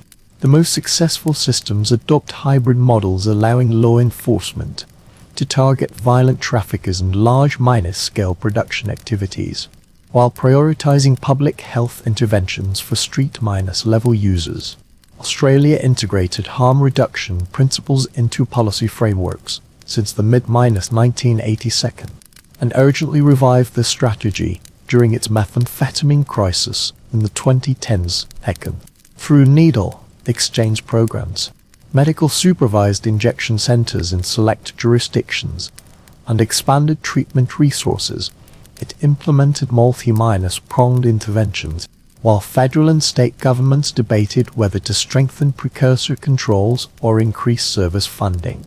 The United States faces a post-like tangle of responses, due to the entanglement of federal regulations and local politics, regions prioritizing enforcement, cities investing in needle exchange and overdose prevention, and countless lives swallowed by the cracks.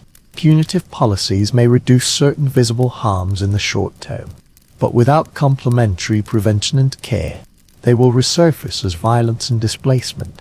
Public health policies can reduce individual and community harm, but require political will and funding support. Without these, supply-side controls become cruel measures, creating temporary shortages without addressing root causes. Interventions in practice show remarkable diversity. The drug court program, launched in Miami-Dade County in 1989, emerged from this hybrid motivation, leveraging judicial authority to prioritize treatment over punishment. Participants transition from conventional prosecution to supervised treatment programs, including urine testing and withdrawal monitoring. Some programs demonstrate significant effectiveness, others yield limited results.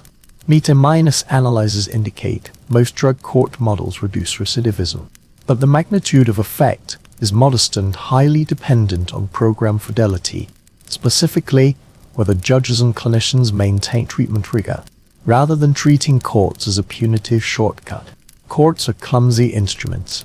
If they guide individuals into well-researched, evidence-based treatment, they can reduce crime and improve treatment outcomes. If they merely offer token treatment to clear caseloads, they become yet another conveyor belt to incarceration. Harm reduction programs stand in stark contrast to the courtroom glamour. None of these initiatives are glamorous, but they are pragmatic and effective. Needle exchange programs, implemented since the 1980s, form the first line of defense against infection.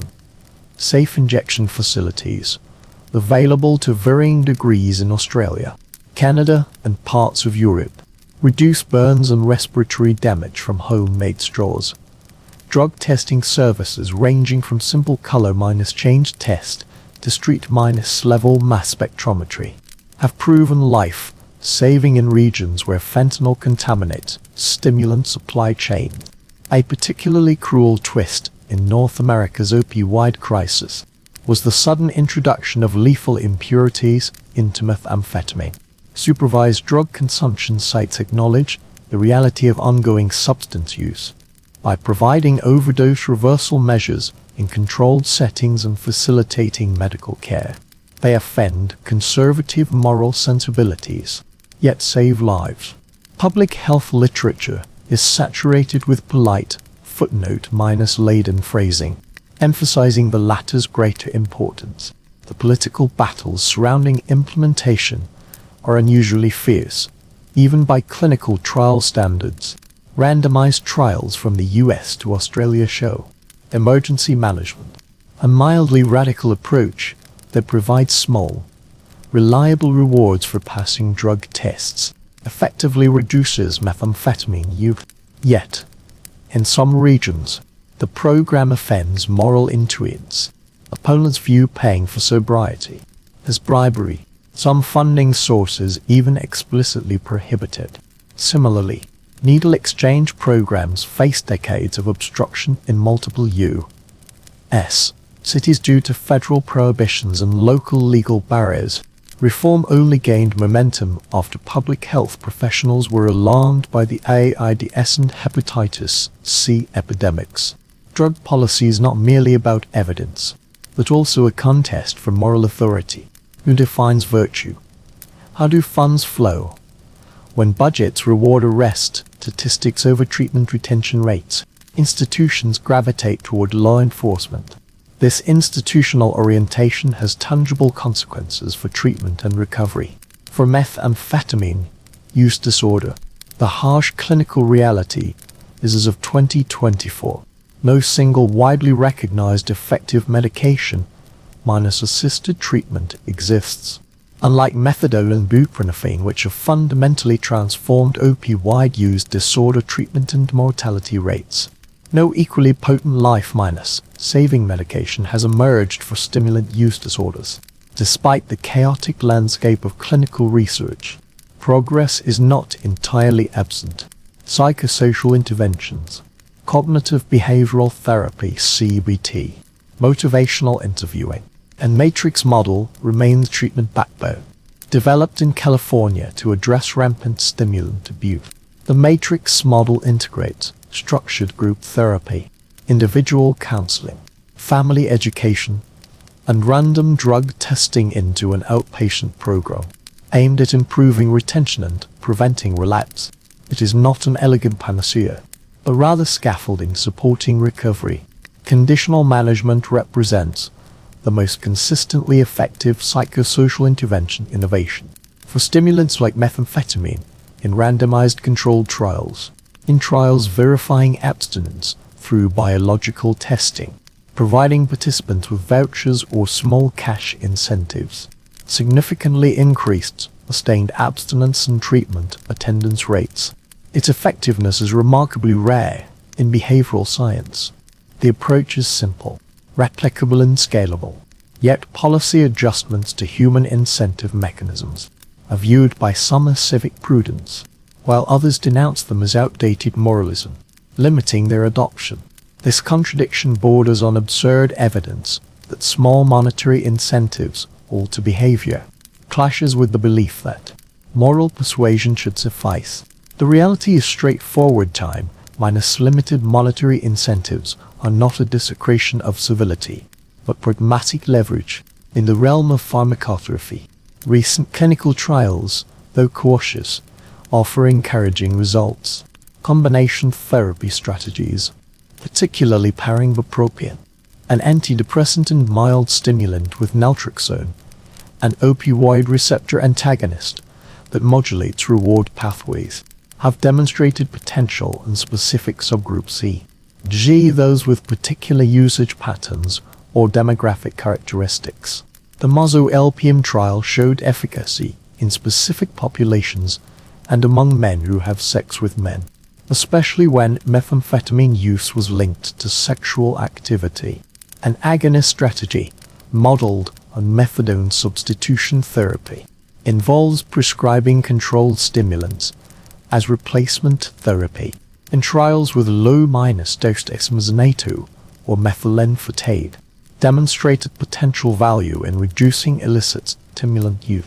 No method currently provides universally accepted group treatment protocols. This indicates medication minus assisted treatment remains exploratory.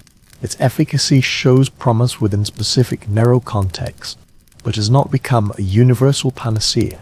This gap makes integrated community care even more critical.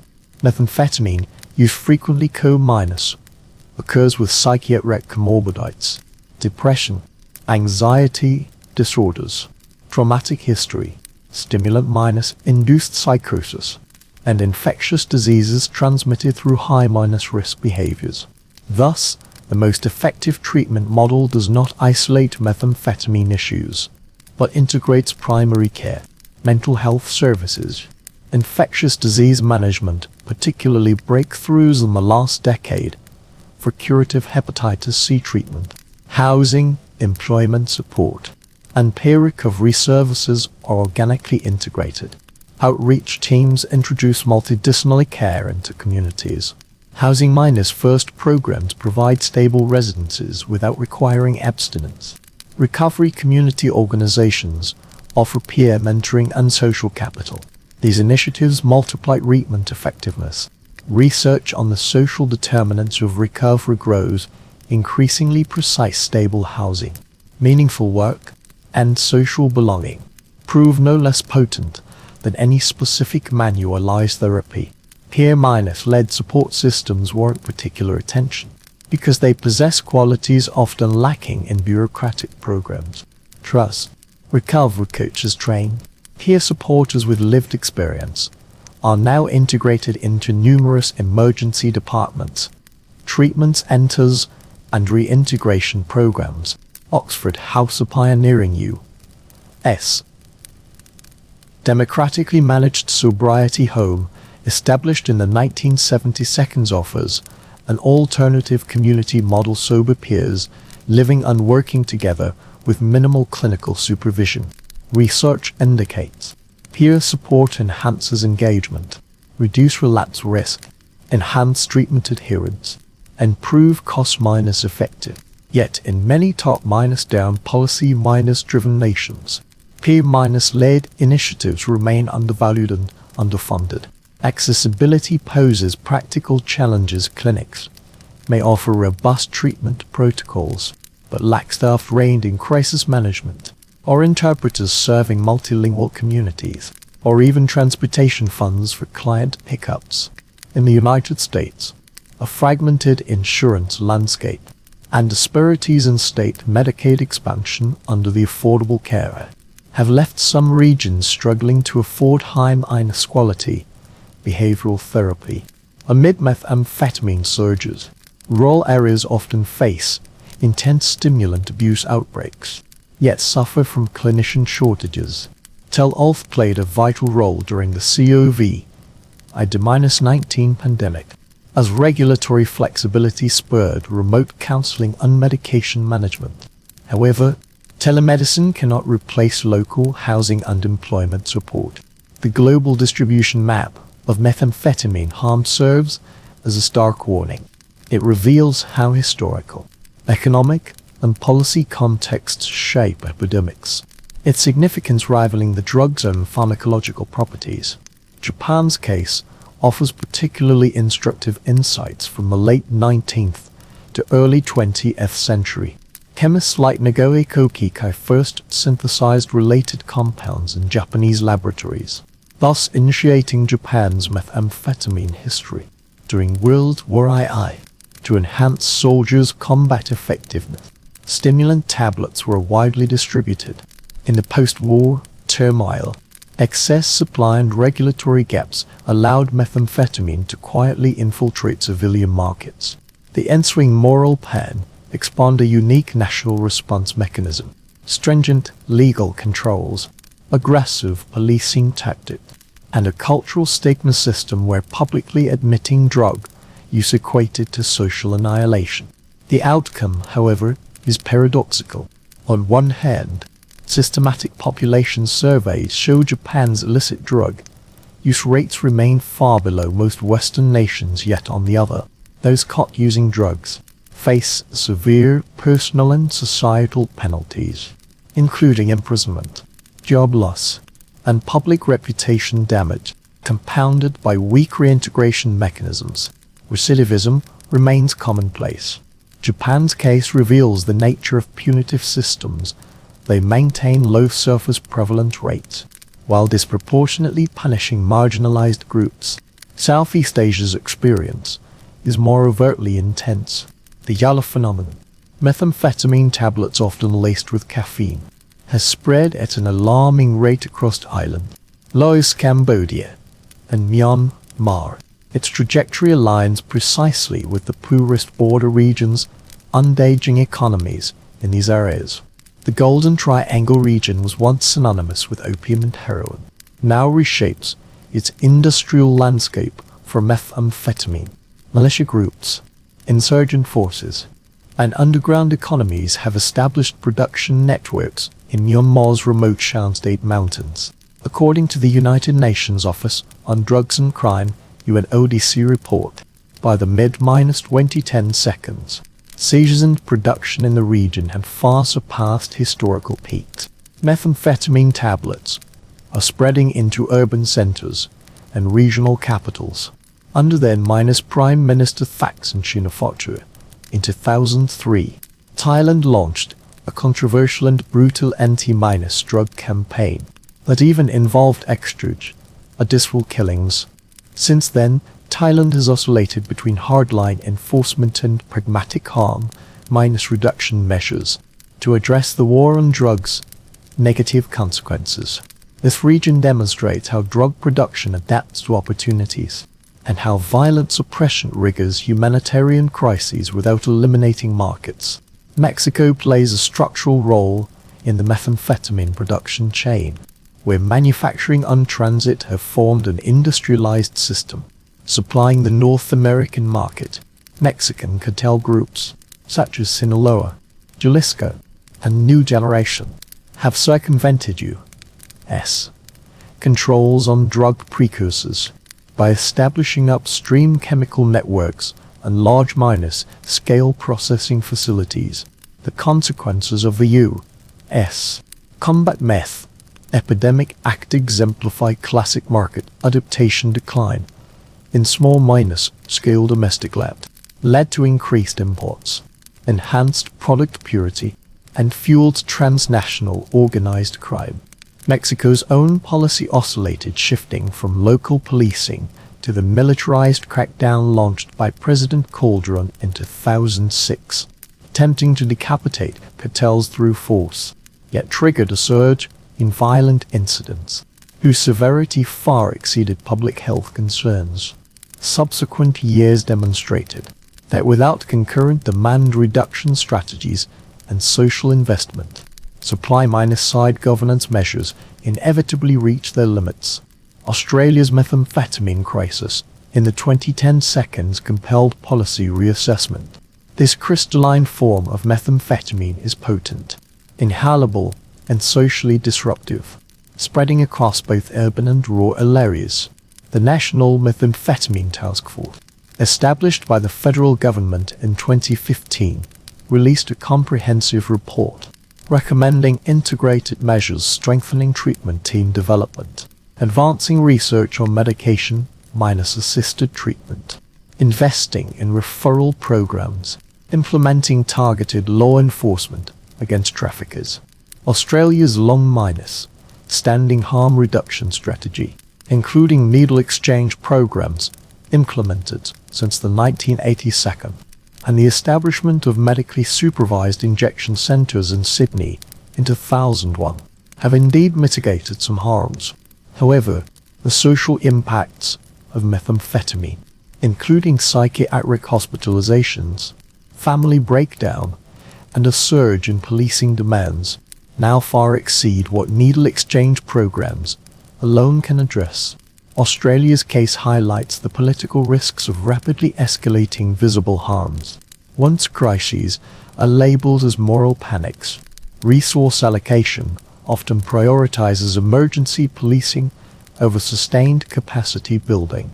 The United States offers a classic case study of regional variation. Methamphetamine prevalence exhibited uneven, intermittent, and adaptive patterns. From the 1990s to the early 21st century, methamphetamine use remained high in the western and midwestern United States, involving numerous small-scale home laboratories. The 2005 federal control order prompted production bases to shift south and altered drug characteristics. Pure and more crystalline methamphetamine changed usage patterns and severity of harm. 2010 seconds. The methamphetamine and opioid crises tragically intertwined. Fentanyl contamination of stimulant supply chains led to a sharp rise in fatal overdoses among populations previously unaffected by large-scale opioid death. The Appalachian region and parts of rural Midwest simultaneously faced a triple crisis of methamphetamine proliferation, economic decline, and healthcare resource scarcity. The Appalachian region and parts of the rural Midwest simultaneously faced methamphetamine epidemics. Amid a triple crisis of economic recession and scarce healthcare resources, U.S. responses remained fragmented. Some cities expanded needle exchange programs and promoted the antidote talox. Certain counties expanded drug court capacity. Some states imposed stricter than federal controls on pseudoephedrine sales. Others have intensified law enforcement, What insights do these cases offer for policymakers? First, geographic context is paramount. Japan's stigma-driven hard-control model cannot be directly transplanted to Myanmar or Mexico. Cultural dynamics, governance capacity, and social safety nets collectively determine intervention feasibility. Second, law enforcement can only play a marginal role. Targeted enforcement against violent traffickers and large scale production facilities is necessary, but far from sufficient, unless embedded within comprehensive strategies incorporating demand reduction and social investment. Supply-side policies often merely shift harms rather than eliminate them. Third, harm reduction measures demonstrate transferability, evidence-based yet politically contentious. They yield quantifiable public health benefits in implementation regions. Fourth, treatment and rehabilitation programs must integrate with social services, housing security, employment support, and mental health care. Finally, international cooperation on precursor control is crucial yet complex. Efforts to curb chemical supply may prove effective only if backed by robust international oversight and the willingness of source countries to regulate their chemical industries. Otherwise, trafficking will find alternative routes. Obstacles to this integrated vision extend beyond ideology, but also institutional barriers. Ministries of health and justice speak different bureaucratic languages and follow distinct electoral logics. Law enforcement agencies pursue simple, visible victories, while health departments calculate incremental health gains that rarely make headlines. International treaties like the Single Convention on Narcotic Drugs and the 1988 United Nations Convention against Illicit Traffic in Narcotic Drugs and Psychotropic Substances embed criminalization into the global legal framework. This complicates innovative national experiments like Portugal's decriminalization. Violent competition over corruption and illicit trends underlines cross-border cooperation in governance-weak region. And stigmatization. This social construct framing addiction as moral failure erodes support for pragmatic, counter-intentional policies. If there remains a glimmer of cautious hope in this lengthy narrative, it lies in the possibility of pragmatic combinations. A community investing resources in school prevention and family support. A community funding crisis management and cognitive behavioral therapy. A community providing housing, peer support, and needle exchange. A community implementing targeted law enforcement against violence and large scale producers.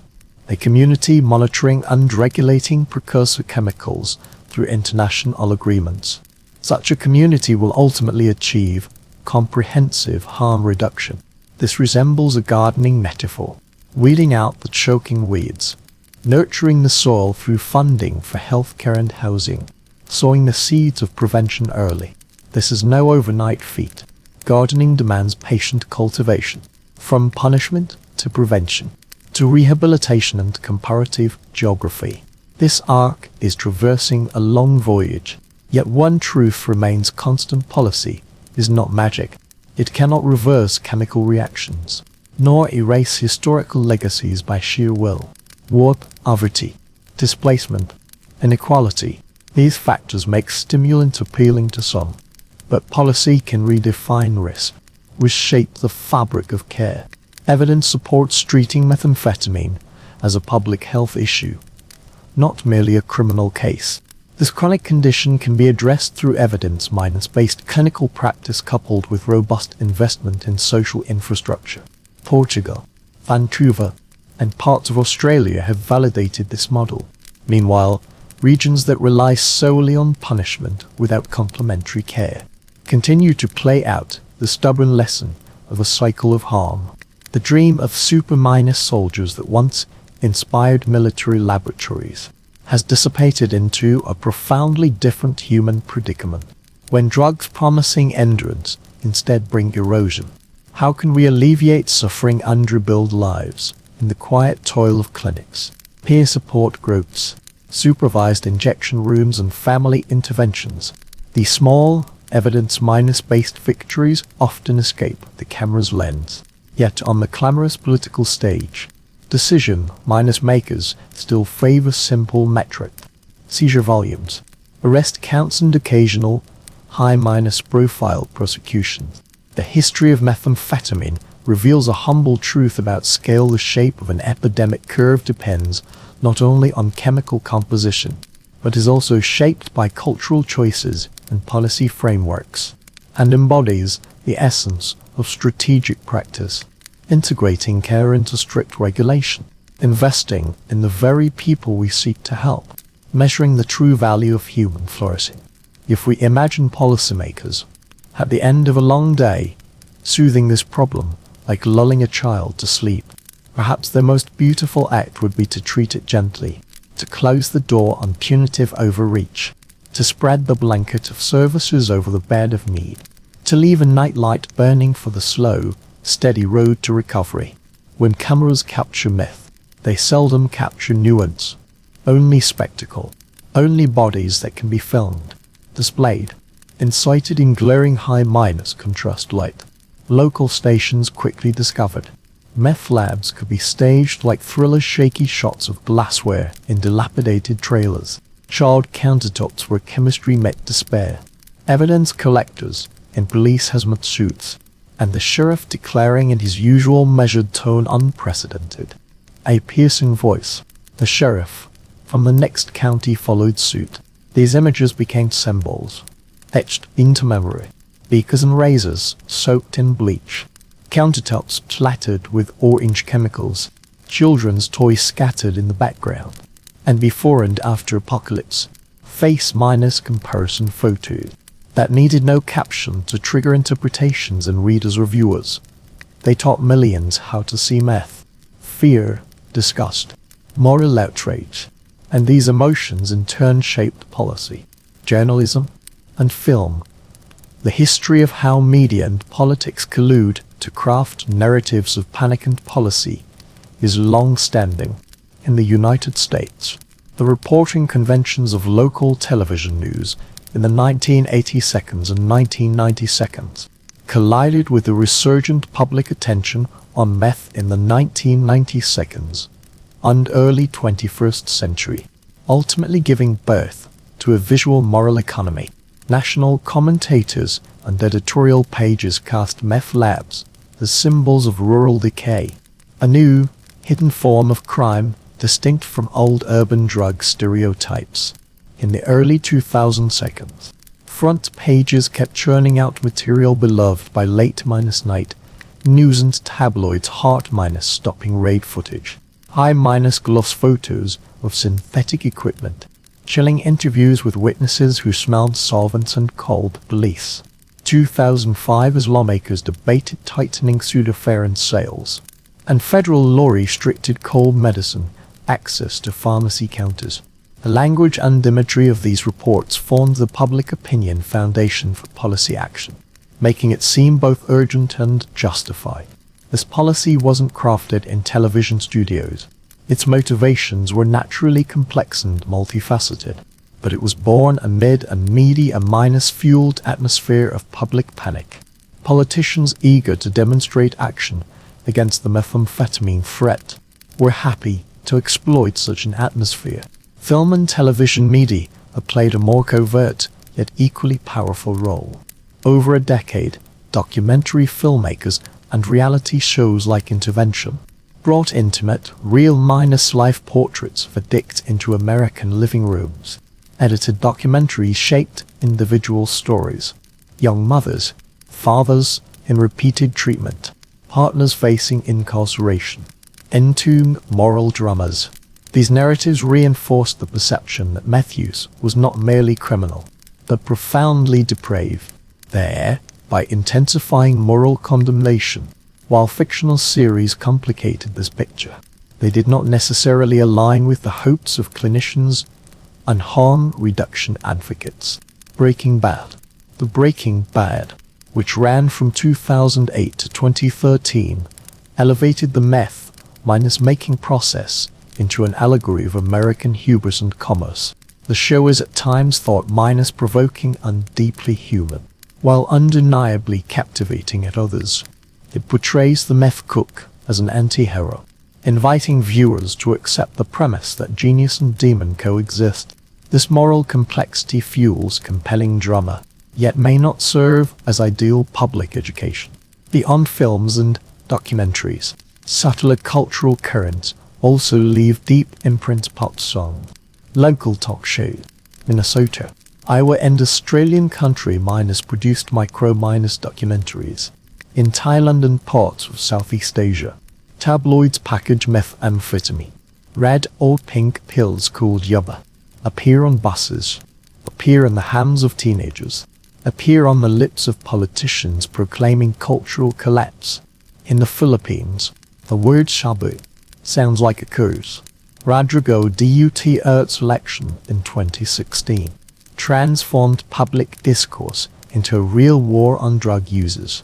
Massive extrajudicial violence became astonishingly intertwined with state policy. Duterte did not create public outrage from nothing. He merely rode the wave and accelerated its momentum. International media continuously broadcast nighttime death squad activities and televised confessions, amplifying public fear and prompting political leaders elsewhere to emulate his performance style and harsh rhetoric, intensifying policy responses. The media almost universally reduced addiction to narratives of personal moral decay, crafting outrage minus inducing visual spectacles. This narrative held irresistible appeal. An ordinary town, destroyed by the sudden influx of methamphetamine crooks. A mother with sunken cheeks, lips scarred, teeth rotting. This image needed no mention of poverty, lack of dental care. The proliferation of sugary drinks and life-long neglect resonate deeply. Meth melt became a concise epithet. Photographers and newsrooms flocked to it. Politicians were captivated. Such stark, visceral horror demanded blunt solutions, increased policing, bans on precursor chemicals, harsher penalties. The public applauded. Laws followed suit.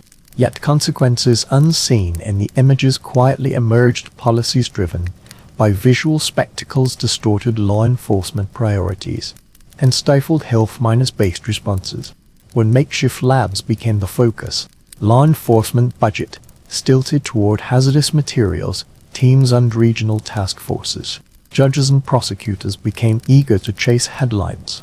Meanwhile, public health strategies, establishing clinics, training counselors, funding long-term housing and employment programs, often remained underfunded. Harm reduction initiatives struggled under public pressure.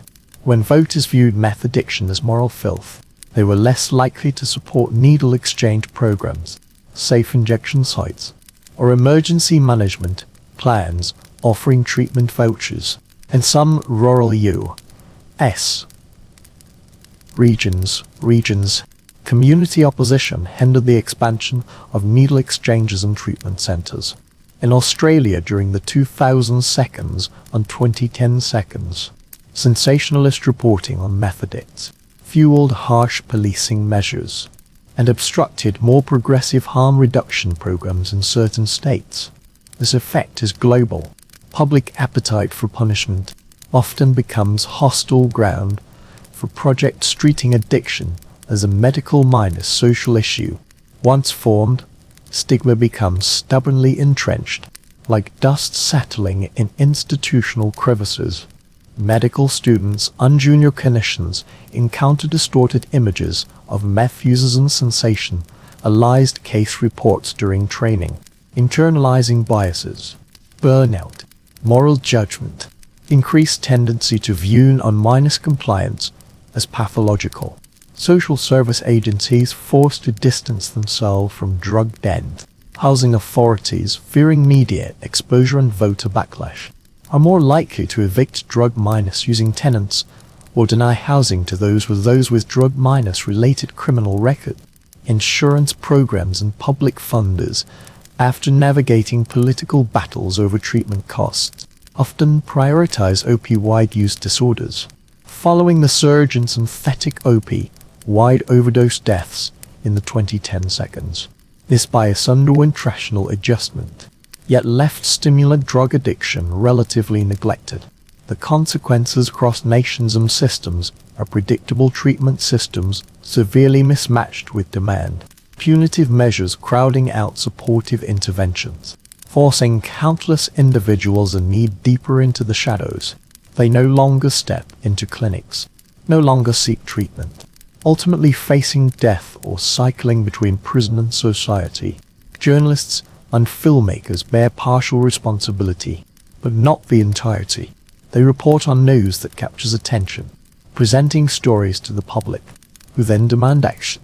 What truly transforms outrage into law are the political machines responding to these calls, legislative bodies and executive branches.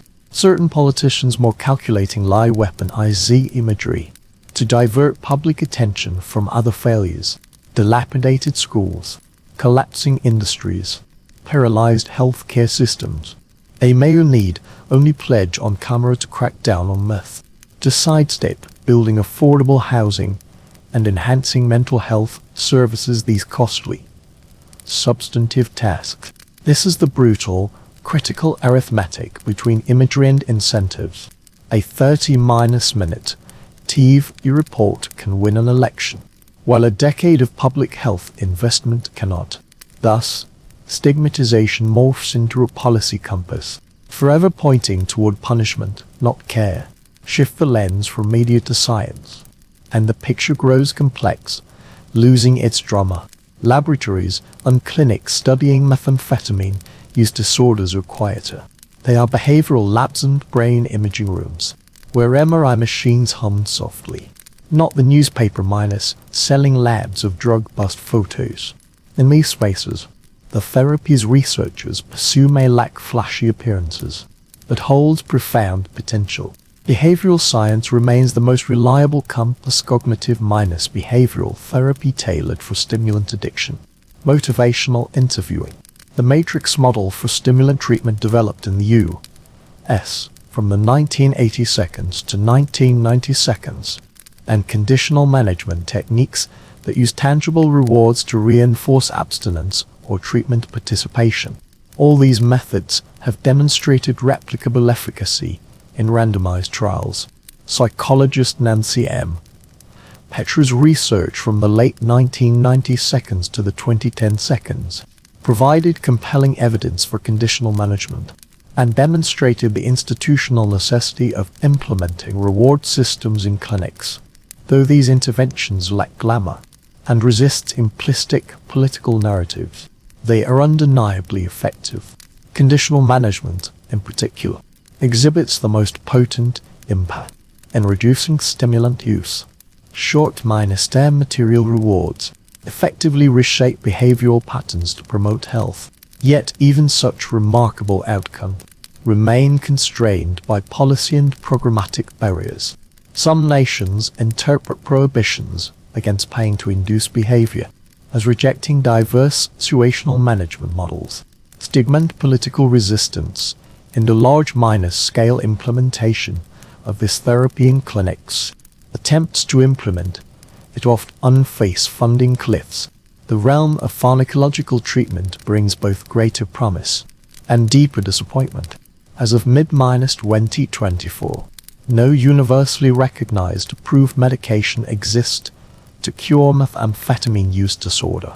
Researchers have tested multiple drug stimulants repurposed from other medical uses in substitution treatment, for example methamphetamine hydrochloride or dextromethorphan antidepressants, like buspirone wacafsinols -promotants like modafinil anti-dremor agents, like tyramine norendroric antidepressants like motocypron for specific populations, opioid receptor antagonist, like receptor antagonists, like naloxone and novel compounds targeting glutamate and other reward addiction related systems. Research findings are inconsistent. Some trials show modest dose reductions, particularly in subgroups selected by severity or comorbid conditions. Others fail, to demonstrate significant differences from placebo. This heterogeneity in efficacy reveals a coach, a methamphetamine use disorder is not a single biological lesion, but a complex syndrome intertwining numerical alterations, comorbid mental illness, and structural disadvantage, intertwined to form a complex syndrome. Drugs that suppress craving solely through biochemical mechanisms cannot repair lives shattered by unemployment, homelessness, and trauma. Over the past 2 decades, more experimental therapies have emerged. Immunotherapies, including vaccines designed to induce antibodies that bind methamphetamine in the bloodstream, blocking its entry into the brain, have shown promise in rodent and primate studies. The theoretical concept is elegant if the drug cannot reach the central nervous system. Its reinforcing effects are diminished. However, individual variations in the human immune system, logistical challenges for booster doses, and ethical controversies surrounding application in coercive or criminal justice settings have hindered progress. Passively administered monoclonal antibodies offer a more controllable intervention. Multiple biotech companies and academic teams have advanced candidate molecules into early minor-stage human trials. Such therapies are particularly compelling as emergency interventions, capable of both alleviating overdose symptoms and provide a short minor-term withdrawal transition period. However, production costs, duration of efficacy, and the need for repeated administration remain critical obstacles to overcome. Neuromodulation technologies have progressed from theoretical exploration to small scale clinical trials. Repetitive transcranial magnetic stimulation or TMS, typically targeting the dorsolator of prefrontal cortex, has demonstrated potential in small randomized controlled and sham-controlled trials conducted in Australia, China, and the United States.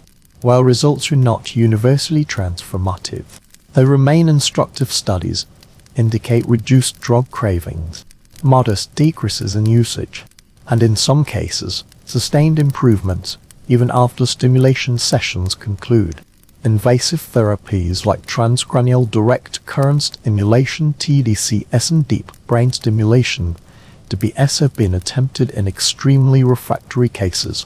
DBS remains an experimental technique with ethical controversies and is reserved for the most severely ill patients whose lives are in crisis and for whom all other treatments have failed. Whether in specialized liver and spleen clinics or university research centers, these therapies are being advanced with caution and cautious optimism, while repeatedly emphasizing that technical interventions cannot replace social support system. One of the most critical insights from contemporary laboratory research is the need to integrate person-centered care models to conduct trials that test not only drugs or devices, but also evaluates the practicality of entire care systems. Community clinics integrating medication with ongoing psychotherapy and housing support, when embedded within emergency management mechanisms, yields significantly superior trial outcomes compared to testing the same drugs in clinical vacuum environments. Implementing science, studying how effective therapies function in real-world settings, has become equally vital as any phase of pharmacology trial. This marks a paradigm shift in understanding. The field increasingly recognizes the speed of impact depends on healthcare systems and social policies, equally important as molecular drugs. Yet science is also driven by funding, and funding is inherently political. During the first 2 decades of the 21st century, research funding often followed hot topics. The opioid crisis of the 2010s triggered massive investments in opioid treatment, overdose prevention, and naloxone distribution. In contrast, stimulant research has long been neglected, barely surviving on small grants. This resource misallocation has profound implications. It means fewer large scale confirmatory trials, reduced multi-center studies validating efficacy across diverse populations, weakened capacity to translate promising prototype, vaccine, monoclonal therapies, and neuromodulation technologies into scalable solutions, suggesting breakthroughs may be delayed for the coming decade, leaving those most affected today unlikely to benefit. Ethical dilemmas also demand urgent resolution. Vaccines that reduce drug potency could be deployed as state-sanction solutions for deemed undesirables, particularly within criminal justice systems historically characterized by medicalization and coercion. Mandatory interventions in such contexts expose inherent threats. The boundary between treatment and coercion remains frequently blurred. The history of addiction policy is rife with precedents where well-intentioned experiments devolved into ethical catastrophe. Trials of neuromodulation devices and invasive technologies must consider their long-term impact on autonomy, personhood, and informed consent. Researchers, ethicists, and communities must collaborate closely. Those with lived experience of methamphetamine use must be partners in designing research that affects them. Decades of arduous, pragmatic exploration, with occasional stagnation. The lessons of history are now clear. The policy framework they inspire is simple, in principle yet complex in implementation. The overarching principle is this: public health must replace punishment as the core of policy. This is no abstract ideal. It is an empirical conclusion drawn from transnational, cross-generational comparisons. Portugal's 2001 decriminalization policy, shifting resources toward treatment and social support, stands as a prime example. New incarcerations for substance use disorders declined. Treatment service utilization increased. The public health framework has enabled the implementation of needle exchange programs, opioid substitution therapy, and targeted outreach services. While this model is not perfect, nor a directly replicable template, it demonstrates a core principle: criminalization exacerbates stigmatization and creates practical barriers to treatment. Secondly, harm reduction measures must be scaled up, diversified in form, and normalized. Despite moral panic, needle exchange programs, safe injection sites, drug testing services, and sentinel test strip distribution are practical tools for reducing infection, overdose, and mortality rates. These interventions often face opposition, precisely because they blur the illusory moral clarity provided by punishment. In a sense, they achieve remarkable effectiveness through their unremarkable nature.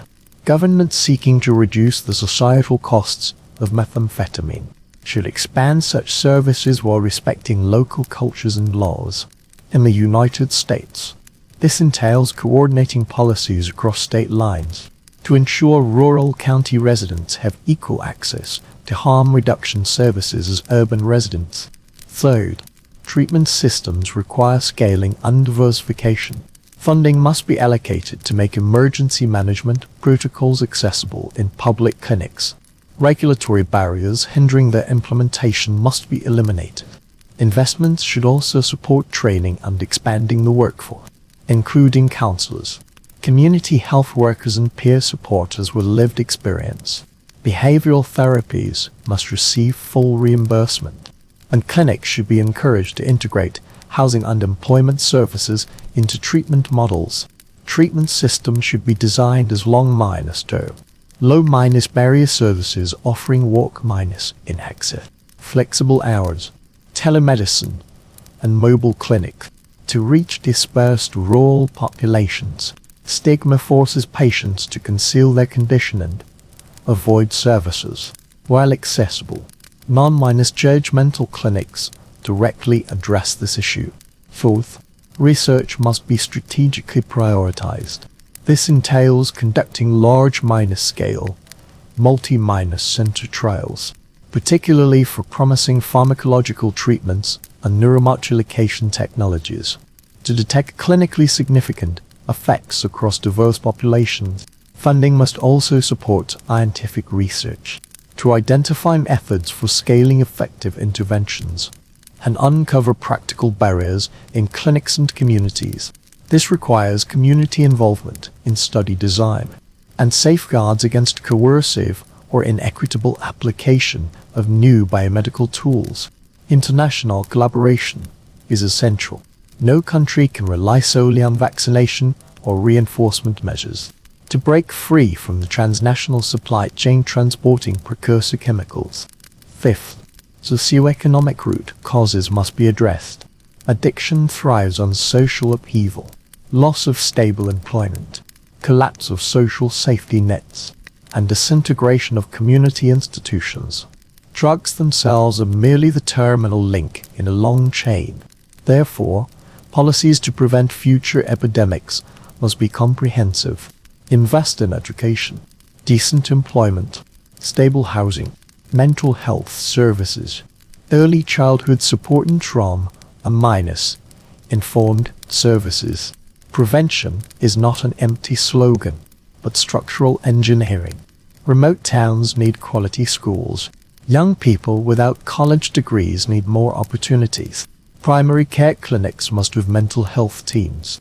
Finally, we must reshape the narrative. Narrative is our most powerful lever. If media and politicians continue using sensational imagery to justify policy, it only fuels a vicious cycle of punishment and neglect. Journalists and filmmakers can uphold complexity without relinquishing the power of imagery. They can incorporate voices of those in recovery, the perspectives of families receiving care, and practitioners who articulate effective interventions in accessible language. Policymakers should mandate public messaging to highlight recovery journeys and the social determinants of addiction, rather than solely showcasing the most extreme, terrifying cases. Language choice is critical. Adopt human-centered language. Use terminology that reduces stigma. Avoid reducing people to images of gaunt faces and teeth. These measures can lower the social predictability of punishment and create space for treatment. Looking back at methamphetamine's long history from pervert in tablets in German barracks in 1938 to bureaucratic shelves in U.S. pharmacies by the mid-1950 seconds from yaba pills freshly pressed in Myanmar, Thailand, to bureaucratic shelves in American pharmacies by the mid-2000 seconds from the scorching yaba pills fresh off the presses in Myanmar and Thailand to the iconic shabu sweeps and extrajudicial killings in the Philippines by the late 2010 seconds from meth dens in Australian cities to the sensational rural trailer park labs in the American Midwest. We witness recurring pattern. Some technical solution is discovered or repurposed for practical use. It breaks free from medical control, floods into the mass market. Politicians and journalists smell a story. Public panic spreads. Unified policies follow, and the people pay the heaviest price. This melody loops decade after decade. Instruments change. The tune remains. The road ahead is not easy, but it is foreseeable. It demands politicians maintain humility. They must understand. Making tough statements to win applause is easy, but pushing for slow approval of needle exchange programs is arduous. It requires scientists to balance hope with rigorous self-discipline. It demands funders commit with long-term vision. It calls for communities to summon courage. Those communities shaken by the most harrowing images must embrace initiatives that may initially challenge aesthetic boundaries. When managed properly, these initiatives will ultimately save lives. Most crucially, it demands an ethical recalibration acknowledging addiction as both a numerical issue and a social disease. Our most effective defense lies in community institutions, not incarceration. History teaches another lesson. Humanity's response to drugs evolves. Substances once valued by commanders to keep armies alert and obedient, later became engines of private suffering. Nations that built prohibition systems have now learned to construct humane alternatives in certain regions. This trajectory of evolution was not inevitable, as new stimulants and novel synthetic synthetic drugs quietly cross borders. We face fresh challenges.